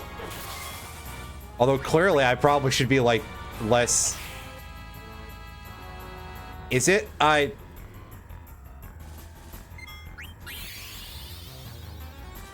See, the last thing that I remember hearing as regards Black Mage in 14 was back around when 7.0 had just come out. And I remember a couple of people outside of the little group that we know who were saying that Black Mage seemed underpowered compared to how it usually is. But I would not be surprised if they like rescaled that and stuff. And or if they were just bad at Black Mage, because to be honest, Black Mage in 14 is like... Black Mage in 14 is one of those classes that I don't want to call it like very highly skill-based or anything, but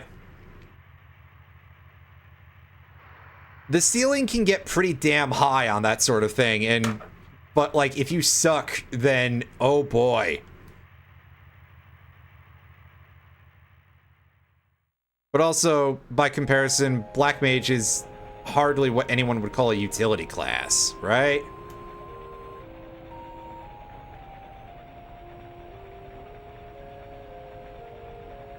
Unless you count the ability to use Addle.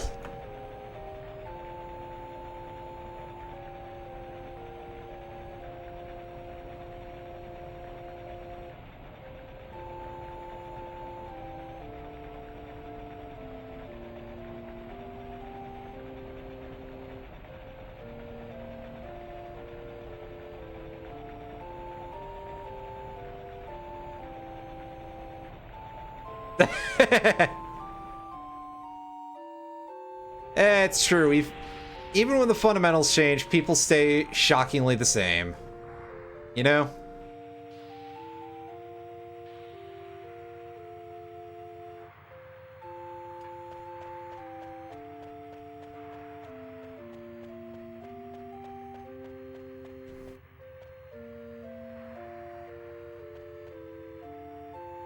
Alright, what have you got for us, champ?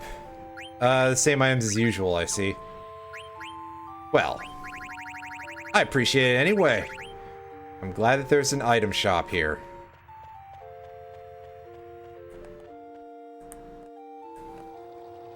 Oh, those stick clicks were getting picked up by my mic pretty well. That's a shock. Oh, have there been that many SIDS? Excuse my yawn, sorry.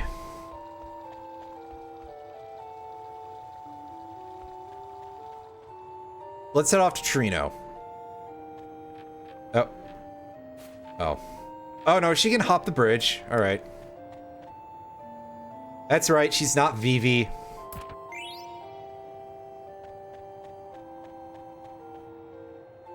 Also, like, shoutouts to Garnet for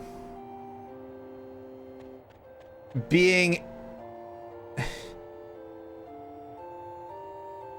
let me see if I can find a way to put this diplomatically. I'm sorry. Shoutouts to Garnet for being a girl healer who wears pants in a Final Fantasy game. Because I'm just sitting here like... That's kind of rare, isn't it?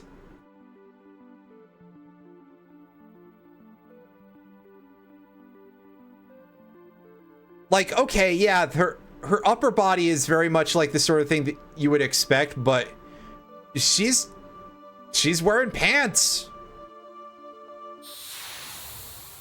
Oh, we're supposed to be careful at night, aren't we?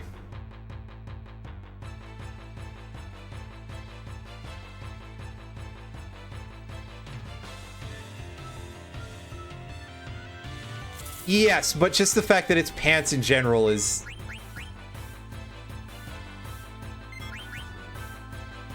I find that kind of impressive on some level, that's all. Which is probably really silly, but listen. Final Fantasy can be so goddamn normative, dude.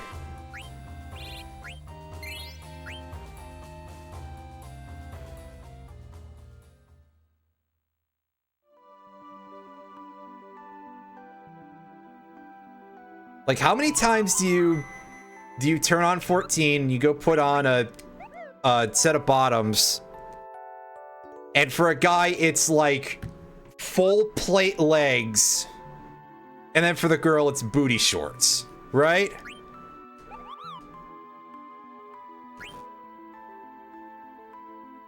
So I think it's just kind of a neat change of pace a little bit.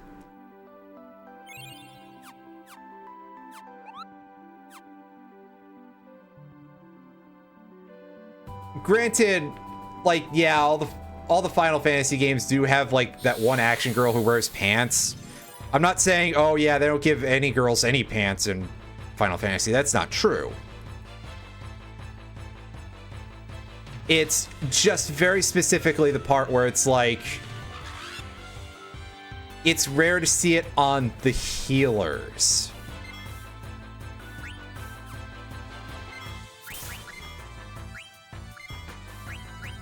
Oh, maybe it's exclusive to Vieira's across the line, but that would be really dumb if it was, but I digress.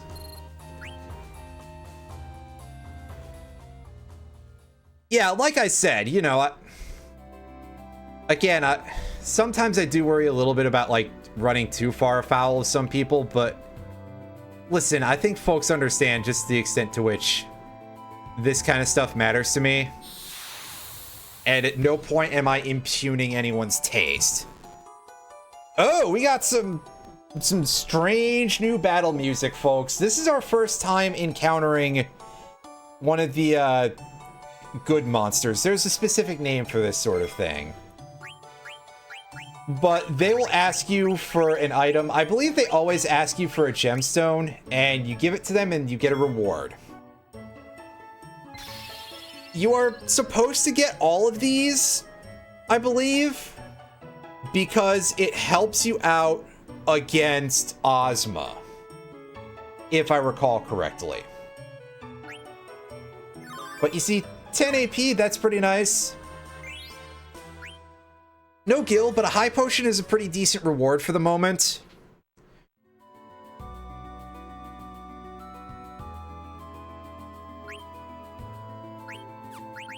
And yeah, we've learned some abilities for folks. Okay, so that's just on our best gear. That doesn't matter then. Steiner, did we upgrade anything for you yet? Yes, we should probably upgrade that.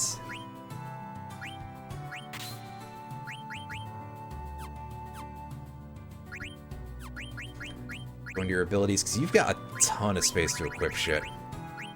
Is this in fact? Yes, prevents back attacks. That's quite good. I think level up will be nice for you. We'll take away Beast Killer. Remove the Bug Killer. That's probably something we can go with. Wait a sec. Yeah, Marcus has ability stones. He has no abilities though. You have gear? Yeah, but it's all crap. But he is a guest character, so, like, I suppose my expectations shouldn't be too high. And I'm not going to waste any of my good gear on him, because, like, why would I do that? That's a bit of a waste.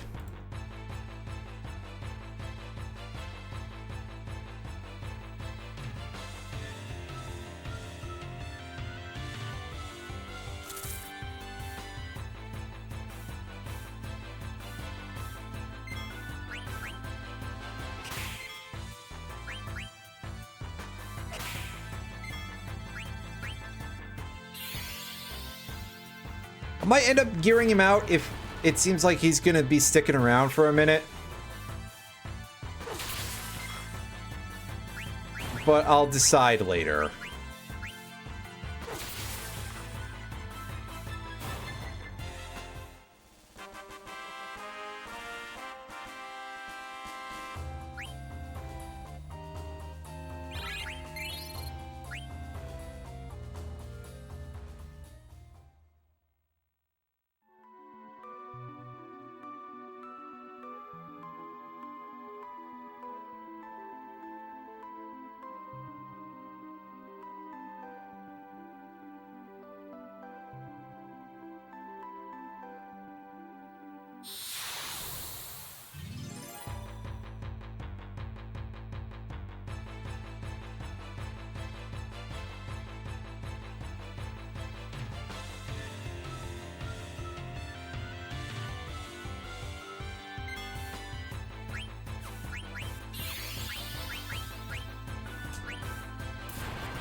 Yeah, unfortunately, all we've got right now is just beat sticks to do anything with.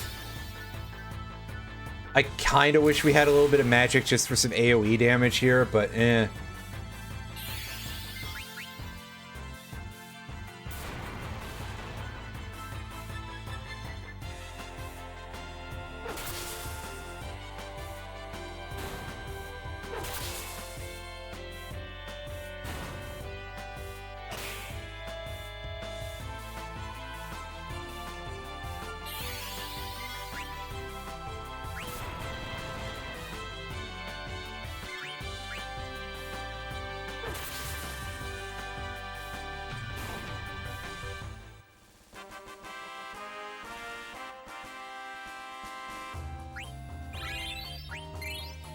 We got cover for Steiner.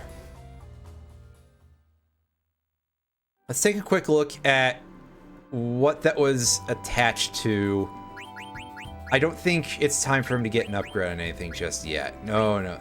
It's right, it's on the linen cuirass, so he doesn't get that changed yet. So, it's a bit of a shame. I could probably just sit out here and grind for a while if I wanted to, but I probably should actually go start dealing with Trino.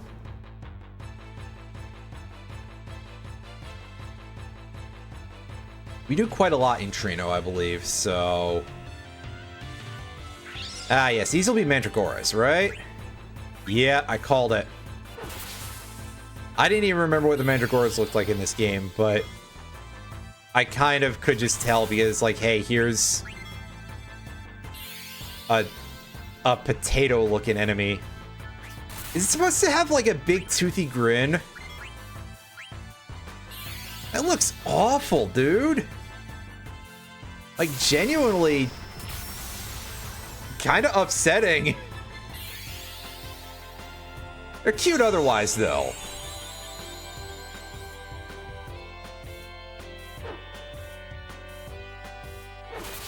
But it's like, you ever see like a fun cartoony thing and it's just got this one weird hyper-realistic detail attached to it? Feral Hoppips, I mean, you're not wrong. Man, what a choice. This chestnut attack is... Oh, there it is. I was like, this isn't doing any damage. Shut up, dumbass. That's how you get killed.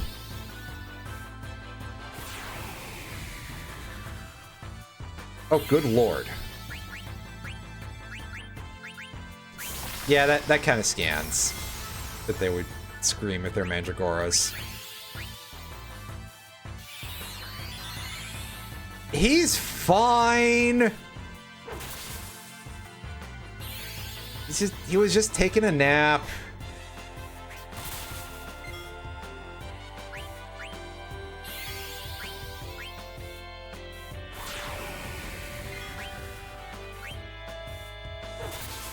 Now if Garnet gets killed, that's a problem.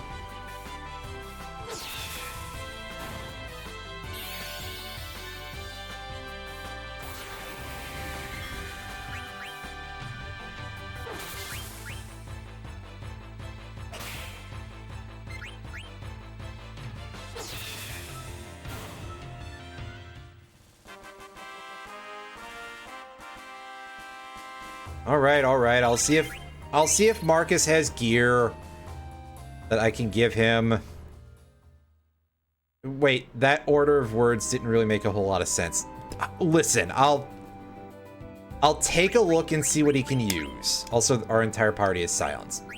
That sucks. Well, you can use a steepled hat. You can have a leather wristband. Leather plate is... Yeah, he's already got his best armor.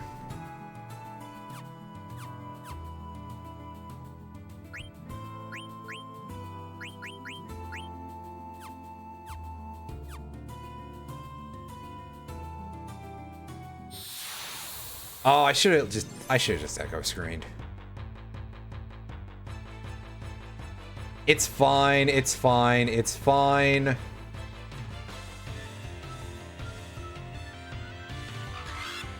Yeah, especially because it's just a random garbage bird. It's more than fine.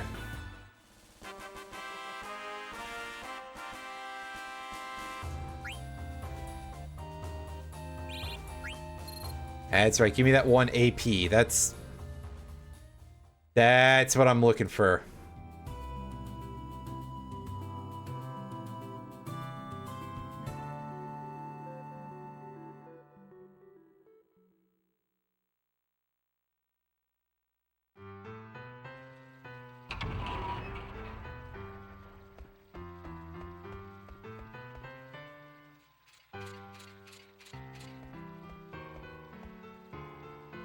The City of Nobles, huh? Why did the intro just call it Dark City Trino then, Steiner? Actually, that does sound pretty dark to me.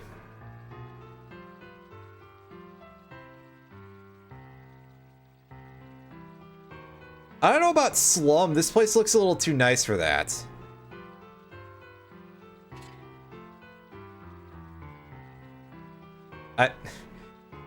Personally, I was hoping for him to just answer yes. Because, I mean, come on. Steiner wouldn't be able to stop this guy anyway.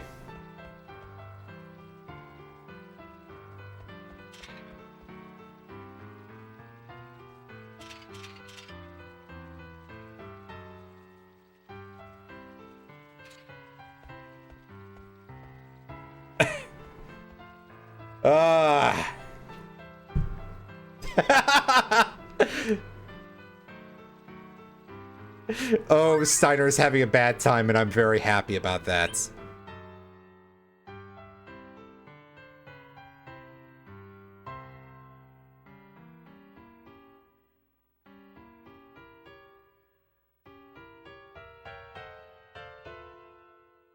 $1,000 gil, that's a very specific amount you were carrying, Garnet. But alright. Well, if only she lost it, then that means that we're okay, right? And the rest of us have it still.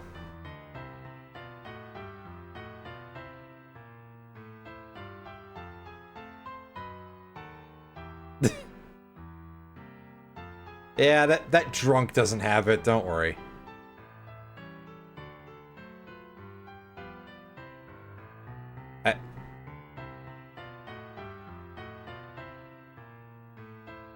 Fine, but thanks for... I feel like there's a joke here, but... You know, asking this old man about Super Soft, and he's just like... You guys can fill that one in on your own. Oh god, I gotta sneeze, hang on. Pardon me.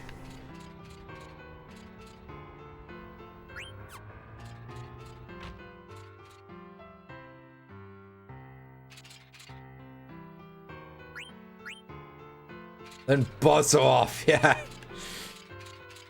Ah, what a place we got here.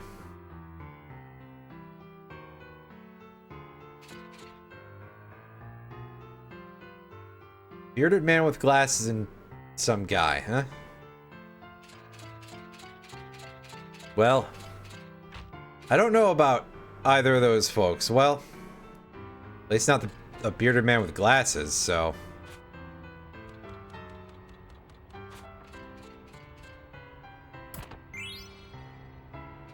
Oh, hey, a Yeti card. What you got for say? Oh, you're just an item vendor. You're not even a gear vendor. Never mind. 1 gil. Nice.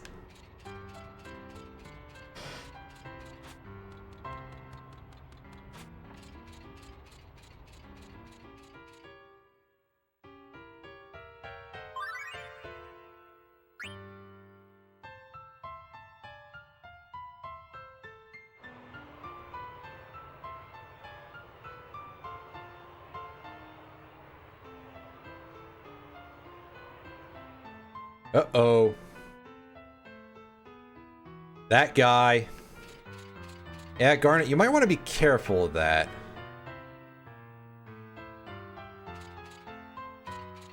That guy's not having such a good time. Oh, that Moogle's being chased by a dog. Alright, Mogrich. That's a letter from Stiltskin.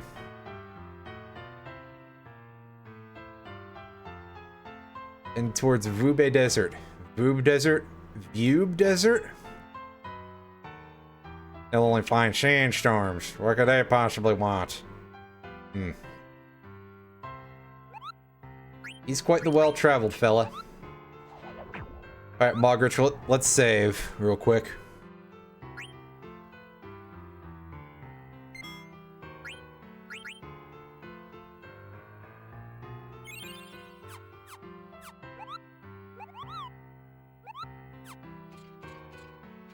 Hey, you.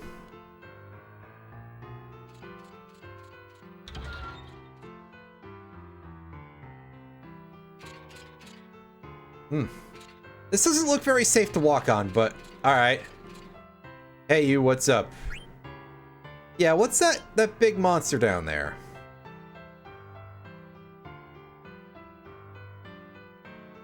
I see people challenge it and get beat up.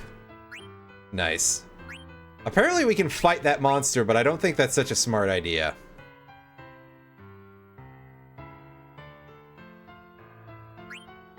Yeah, so we got some mithril swords. We'll grab 2 of those. Ooh, there's staves here for Vivi. We got some bone wrists here.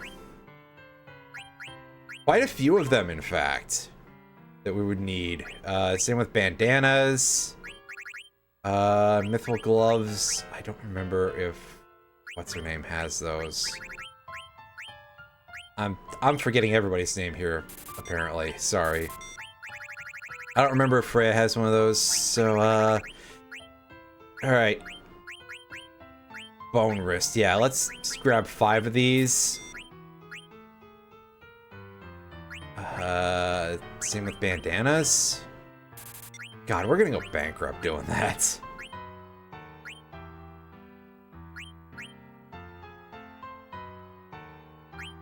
Well, there's a chainmail to upgrade those 2. Chain plates for...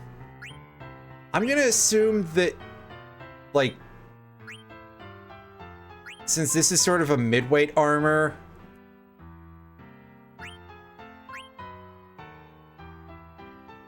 I'm going to make an assumption that Quina can't wear it, basically. Now we start equipping all our other stuff onto Steiner. Oh hey, look, we already have both the abilities on the chainmail, which means that the same is going to be true of Freya.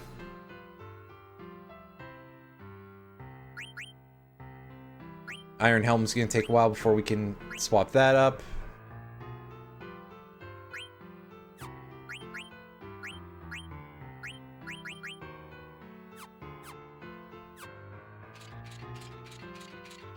And yeah, nobody else is in our party proper right now, so we can't actually start gearing them out.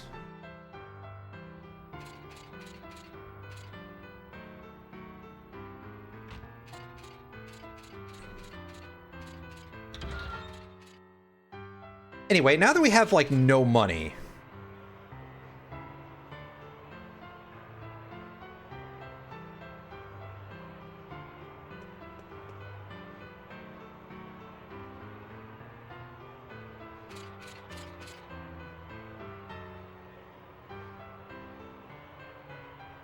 Yeah, Garnet, I would say to just stay out of that dude's sight if you can. He's bad news.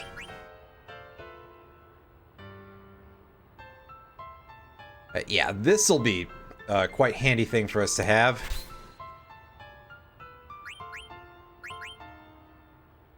Bone wrist is just stats, so... Yeah, like, nobody's gonna need ad status by the time I get them back with the main party here, right? Heck no. I'm kind of surprised by that. I mean, I think it would be nice for them to let us see abilities for our equipment. Also, we got a good chunk of change over there. That's pretty nice. I'm happy about that.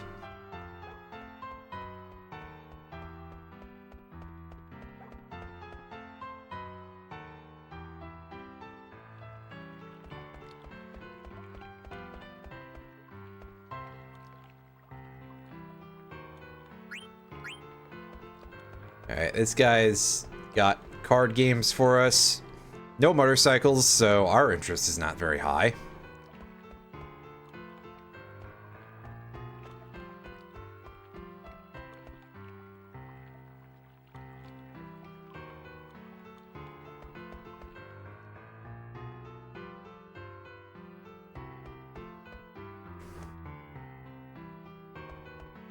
Well, what's he look like? Maybe I know even less than you do. Ooh, free mithril dagger. Well, alright. We will probably end up needing multiple of those at some point.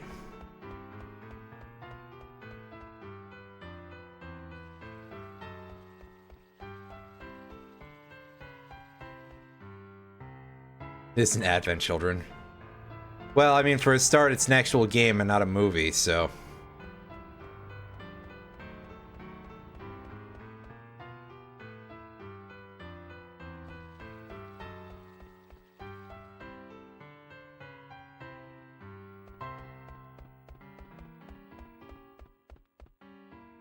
Go back down a layer. Marcus, where the hell are ya?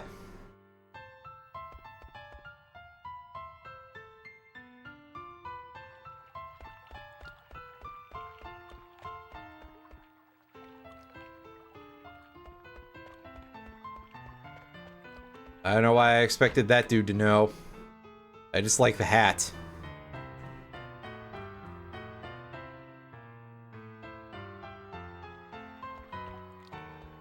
Oh, sorry, I thought we came in from a different angle there.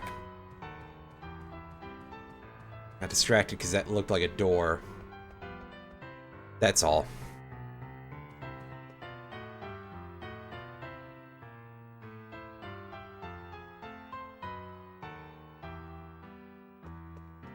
Runs a synth shop, huh? What you got, buddy? I don't have the money for it, probably, but we can take a look anyway. We got a butterfly sword, we got the ogre. Ooh, cotton robes. Costing 1,000 each. If I could see how well those sold, this might be a use of our resources. But I'll deal with that later. Desert boots. What else do we got? Yellow scarf. Glass buckle. Germanos boots. Kakusha. Kakusha.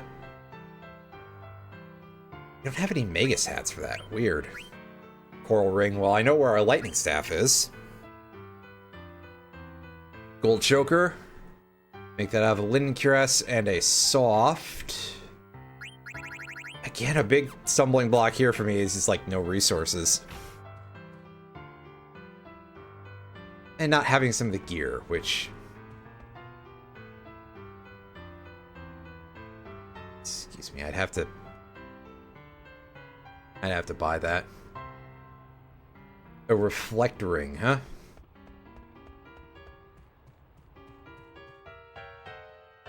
I would kind of be wary of something like that, just in terms of using it, because that seems like something that I would end up screwing up putting to use properly. Do we have any of the Solatios? Yeah, we have Ares. I mean, that's the only one, but... it's something. This is a whole side quest that...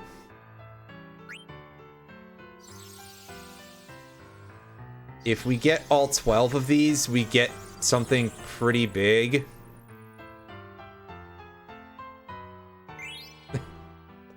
Oh, she quacks when you give them when you give her the coins. That's unexpected, to put it nicely. Oh, there was a mark there. Oh. So I guess the only thing that we haven't done yet in this town is attempt to go into the card place and attempt to leave.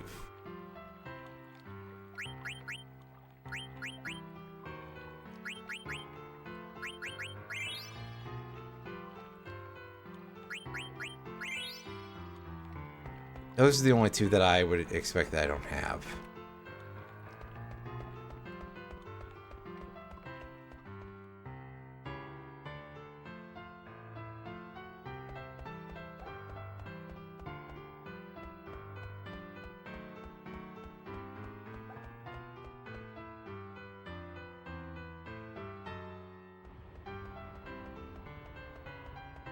Well, let's see what happens when we try to leave town. Unless any of the NPCs have stuff to say.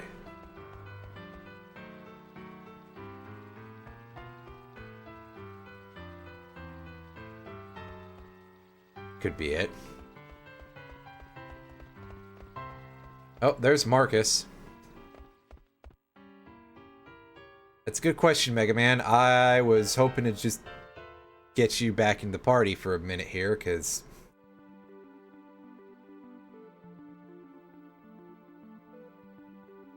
see if you had anything to do here.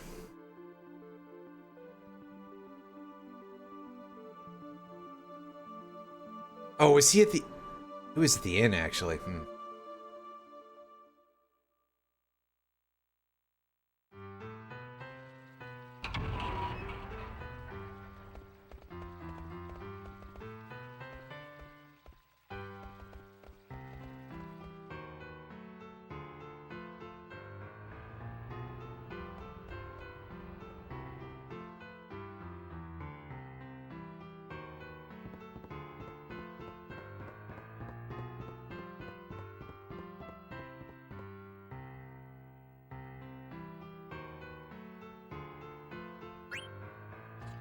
All right, we're all set up for this, and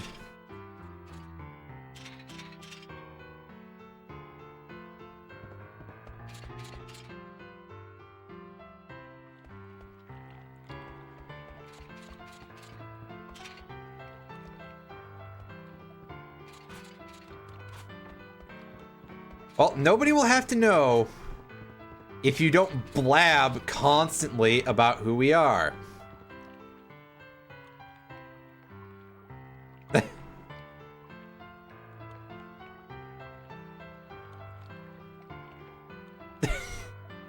Ooh, Baku, I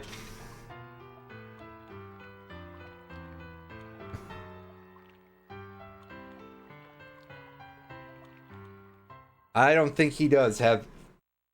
he doesn't even have any thoughts of anybody else's, dude. Don't be silly.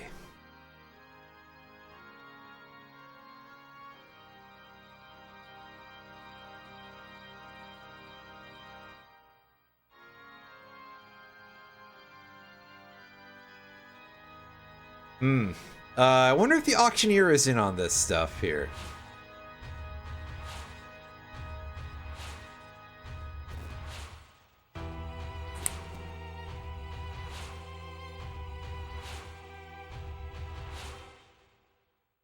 And yeah, Kuja's being a strange old fella here. Which is a nice way of saying bit of a creep, really. Steiner, you really need to find some different armor, dude. We're trying to go undercover here. At least a little bit. Actually, we're not, but we probably should.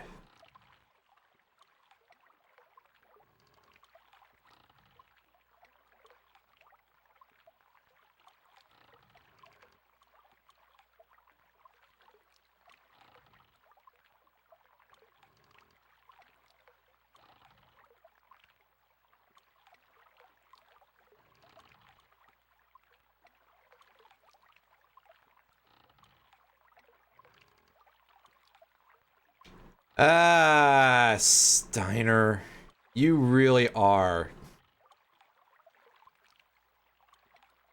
You really are the Waka of this game. Aren't you, Steiner?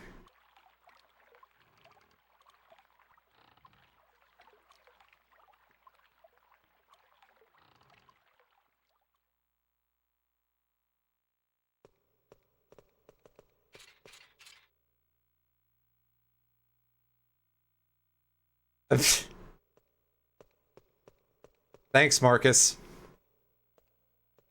Hey, this is the back of the synth shop.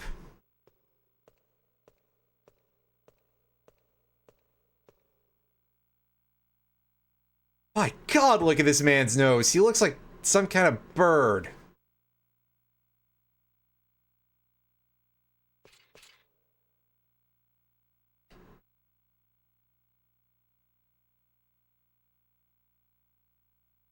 Oh, hey, we know him. All right.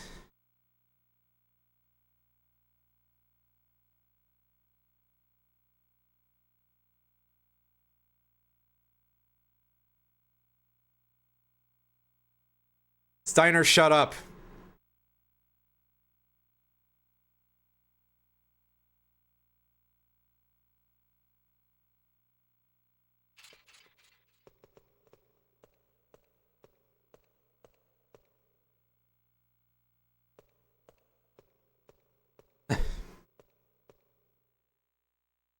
Steiner is truly a man who I don't expect to have any indoor voice. And here's Baku just absolutely fucking names up all the time.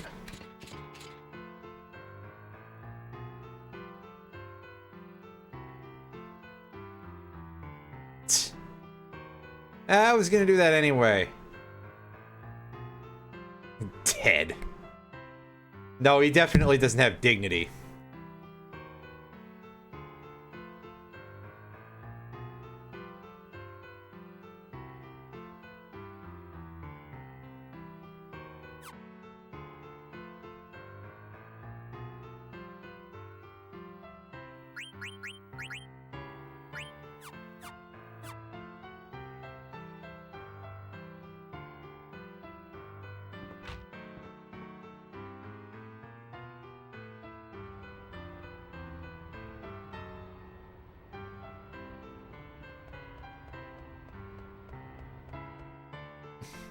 His brain cells working as hard as it can. Yeah, pretty much. That's a pretty good summation of where Steiner is at here.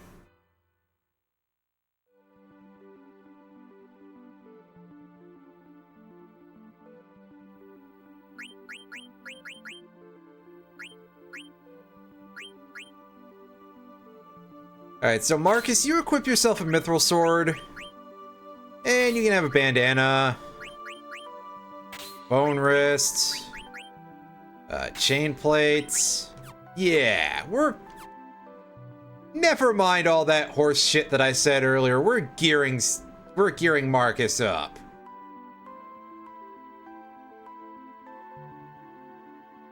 He's gonna be able to fight things, damn it.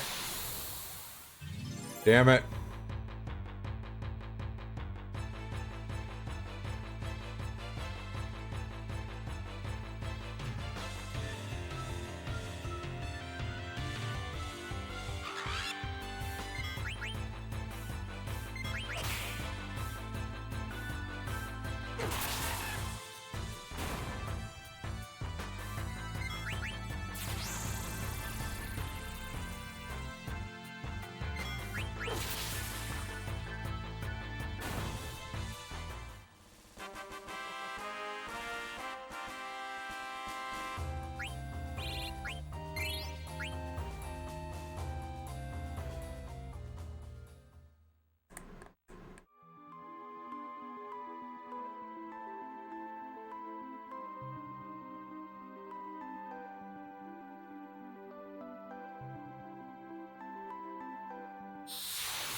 There's some stuff we can do around here, I think.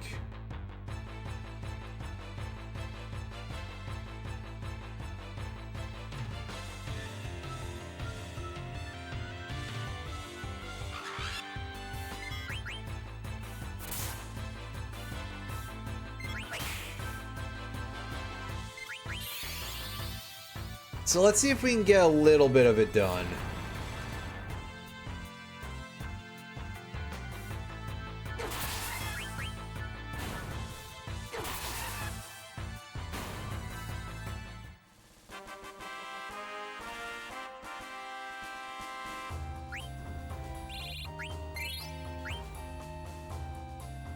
Okay, right. I'm just over here exploring an area that doesn't have much new yet, so...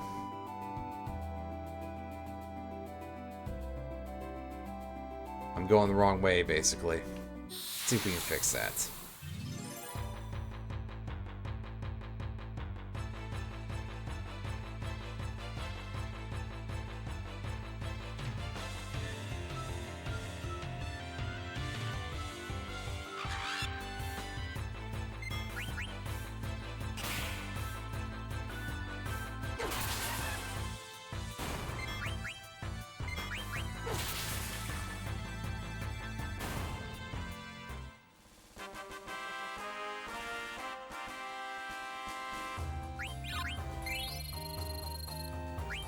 That was a pretty fair chunk of cash that we just got there.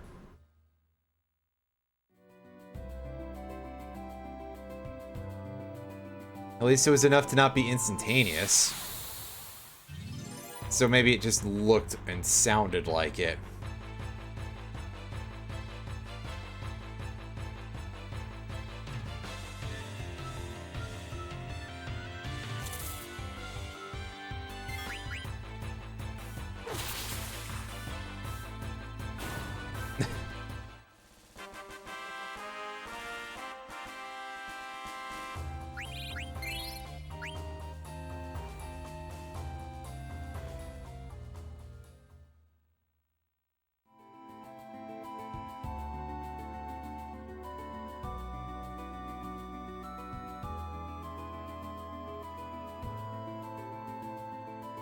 Alright, here we go. To get started on our little side quest here.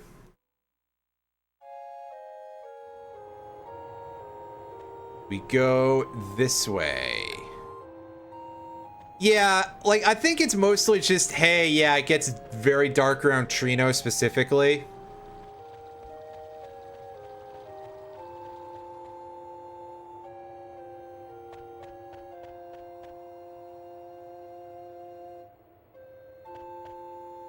Yeah, I mean, that's fine. Let's go to Dolly. There's a little bit of stuff to pick up there, I think.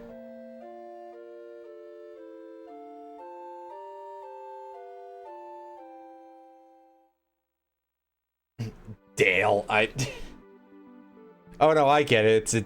It's a Pitbull joke. Dolly. Yeah, no, that's... Unfortunately, that name's a little bit cursed now. Now there, Retro.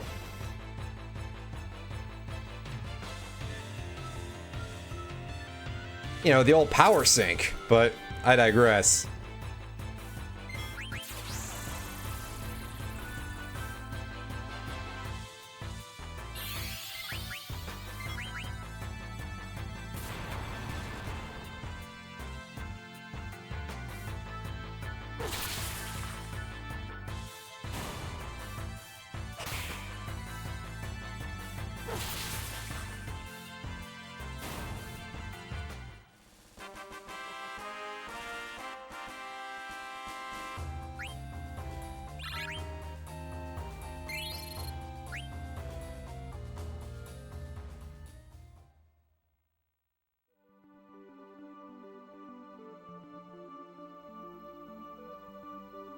Okay, so I'll be right back, folks. Just a sec.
Alright, everybody, I'm back.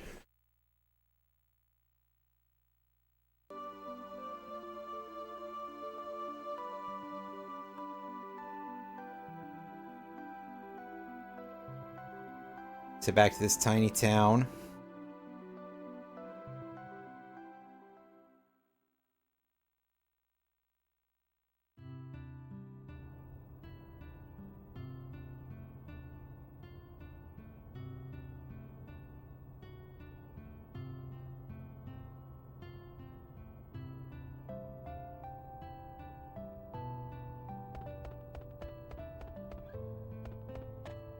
Let's take a look at what's in the shop here. Yeah, anything of use for us? Oh, this is all old stuff. Yeah, that sounds about right. No steepled hats. I believe that you can, like, synthesize cotton robes to make large amounts of money. But, that's a bit of a not starter for us right now.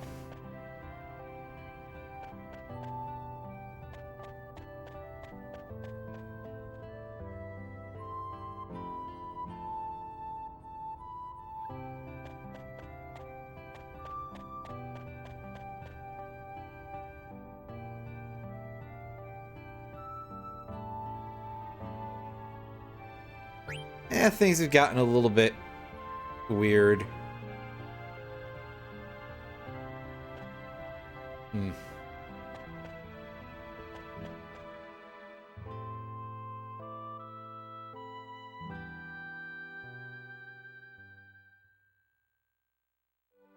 Oh, that took us to an exit. Whoops. Yeah, sorry, there's one thing to get here. It's kind of minor, but it might be nice for later.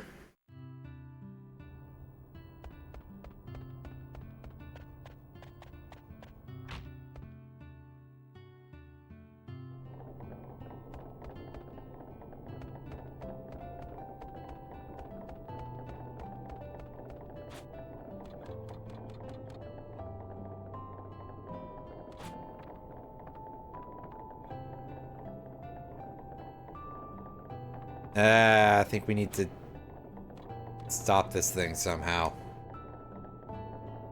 Ah, well.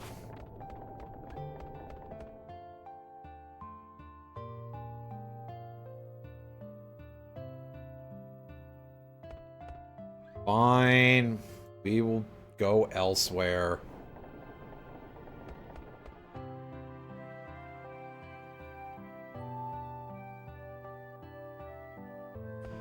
Oh, I thought I went in a different direction. Alright, game.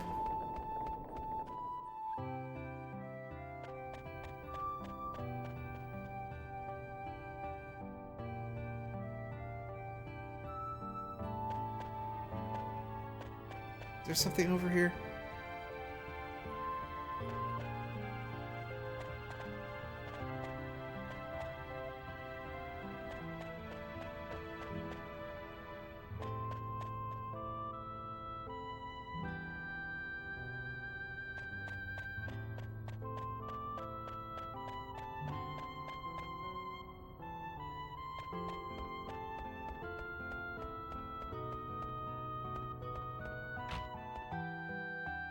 What's this building? This is... No, this is actually the mayor. Fine.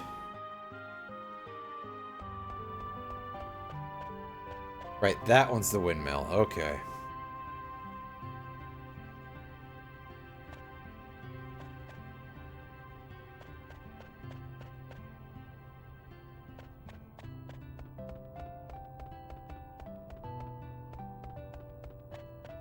Like, I'm not sure what this... I am looking at a guide for this, by the way, and admittedly, I'm going through a lot of work here for what's going to end up just being an elixir at the end of this. I'll spoil it, but I don't see where it is, so meh.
What's this? Is this the mountain that we were at before? Well, Steiner was? Yeah. Yeah, there isn't anything here, I'm pretty sure.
I don't think there's much reason to, like, go over here. This is all places we've been, I think. We explored this part. Did we? I mean, now I've forgotten, because I have a very bad memory. That's why.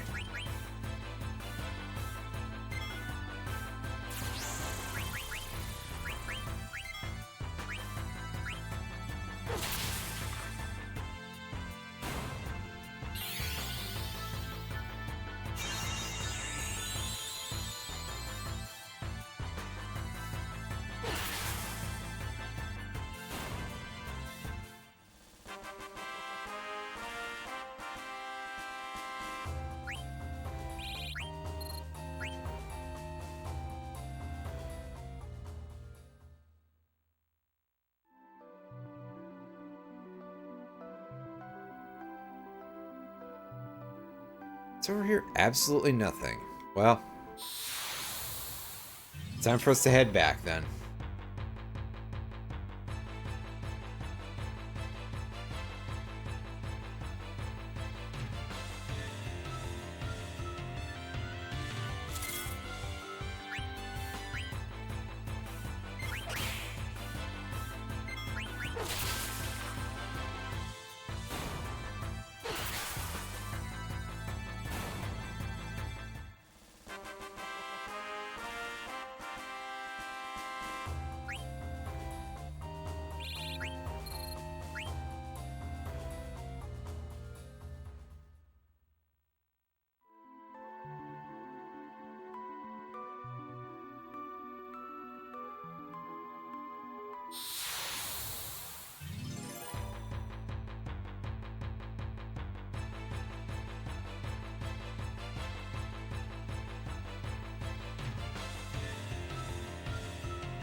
These fights aren't really worth a whole lot, but they are worth the AP, which is great because even getting 1 AP per monster is still pretty valuable when you consider how much it takes to learn most of these abilities. Which is to say, not that much. So for example, let's equip the air racket now so that we can learn scan.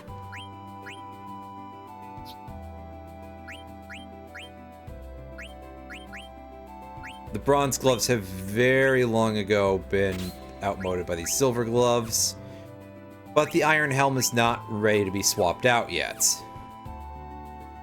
That level up ability is gonna take a minute.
Oh, right, yeah, so that's the ice cavern and places like that.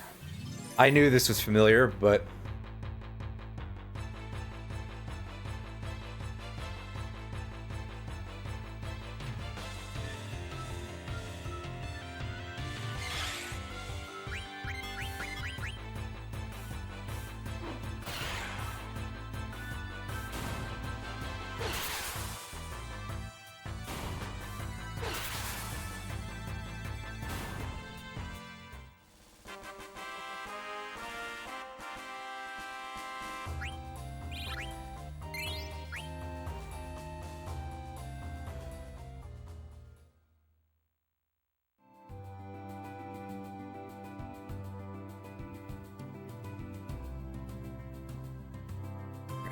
Let's go back through the gates and head over to Trino, and I think that's going to be basically where we pack it in for now.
Well, at least the spiders are easy, so...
I think there's one other thing in this area before we move on, but could be wrong, and again, it's quite hard to see during the dark area, so yeah.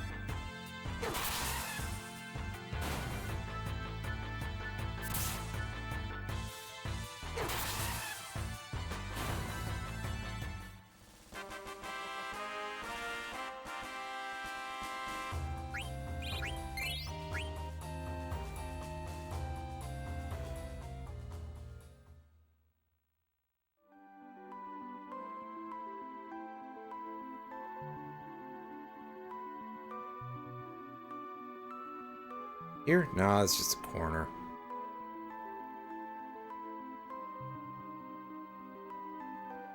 Yeah, this one. No, this probably not, because of course.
there it was, and I just got into another encounter because I slightly overstepped it.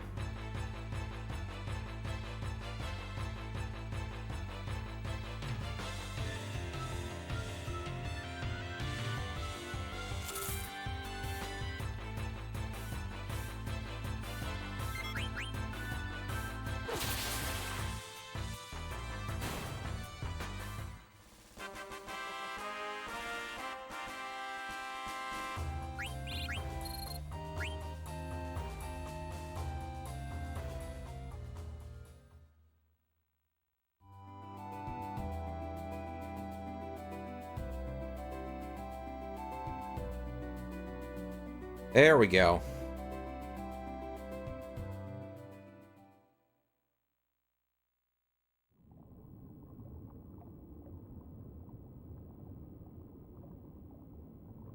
Juan's dwelling, huh? This might be of interest to Vivi, but he's not here right now. I think there's some stuff we can pick up here, right? Oh, there's a chest anyway.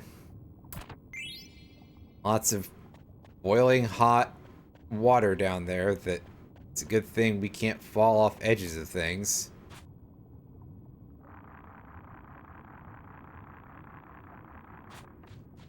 That might not be very fun. Yeah, careful around that stuff, Garnet. Oh, no, it apparently is a healing spring. We haven't picked up the Super Soft yet. I'm just exploring around. I'm in Quan's dwelling right now. So we're still with the Garnet Steiner party. And yes, I actually did gear up Marcus. I went and collected some AP and some experience and stuff while I was off failing to find an elixir in Dolly. But, I mean, truth be told, there's a decent chunk of elixirs out there in the world. Okay, so yeah, not much has changed since then. It took me a while to get here.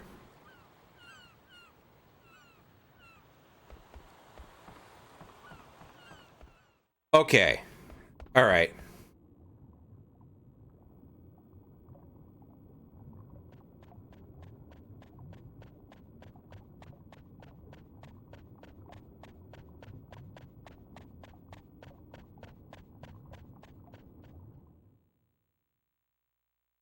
All right, so we've managed to pick up... We picked up the Scorpio Stilazio, so there's that. Hopefully the reward for that is, well, at least as good as 1,000 gil. I feel I ain't asking for much there, but...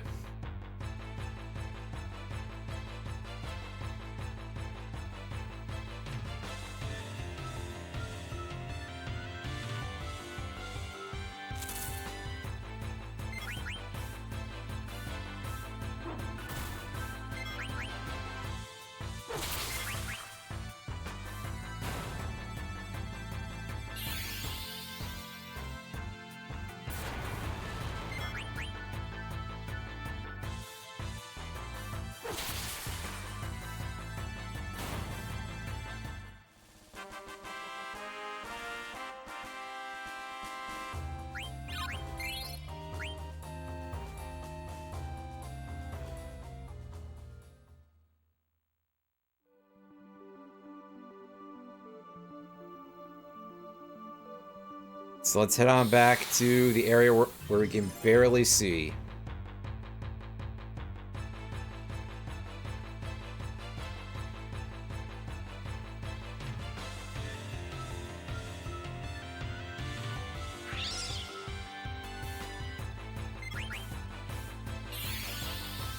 Thankfully, we seem to have gained enough levels. Well, then again, we also got quite a step up gear-wise.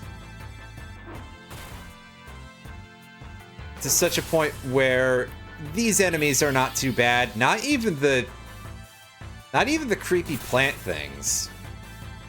Ooh, ouch. It might be a good idea to heal Steiner at least.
Oh no, they silence the guys who don't do anything other than just do basic attacks. Wow.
All right.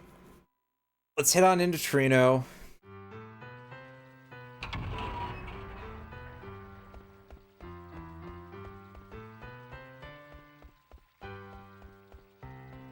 And see about wrapping a little bit of stuff up here and...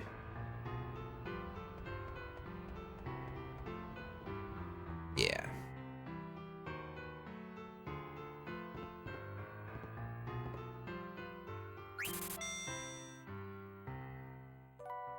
Let's rest up.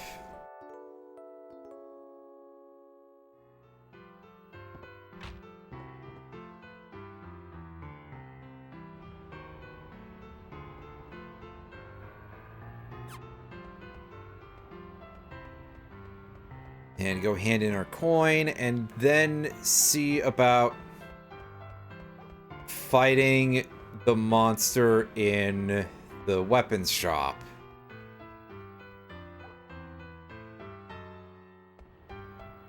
I just have to remember how to navigate this place, which... never been a strong suit of mine. Excuse me.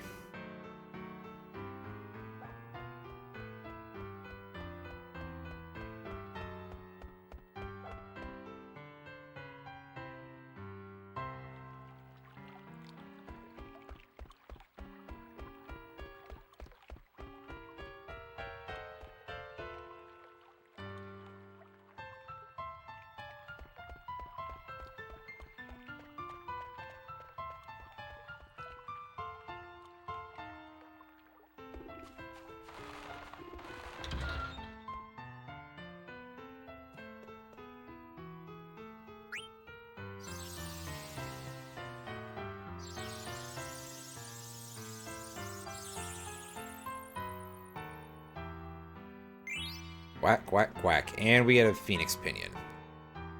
I mean, that has value later on.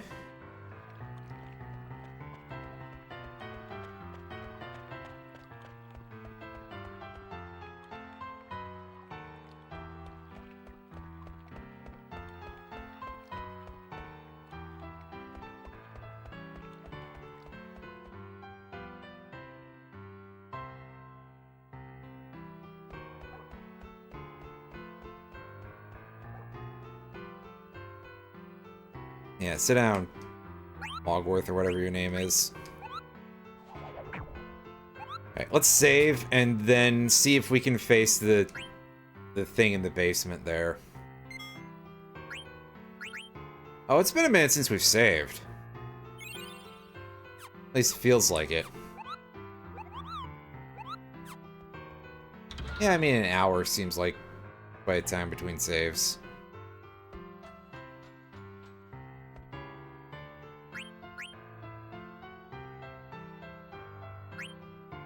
Alright, Steiner, get in there.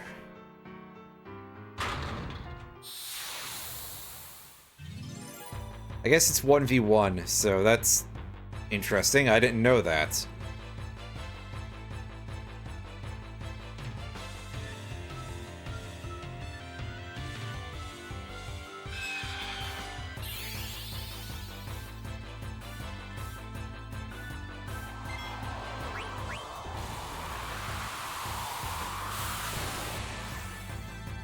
Ouch! Yeah, okay, so, annihilated indeed. Jeez, that's...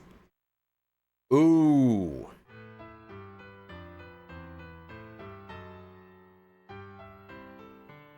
Yeah, no, if we want to do that, I think there's going to have to be a little bit of grinding in our future. What's our money look like? 12,000. Well, we'll take a look into that next time.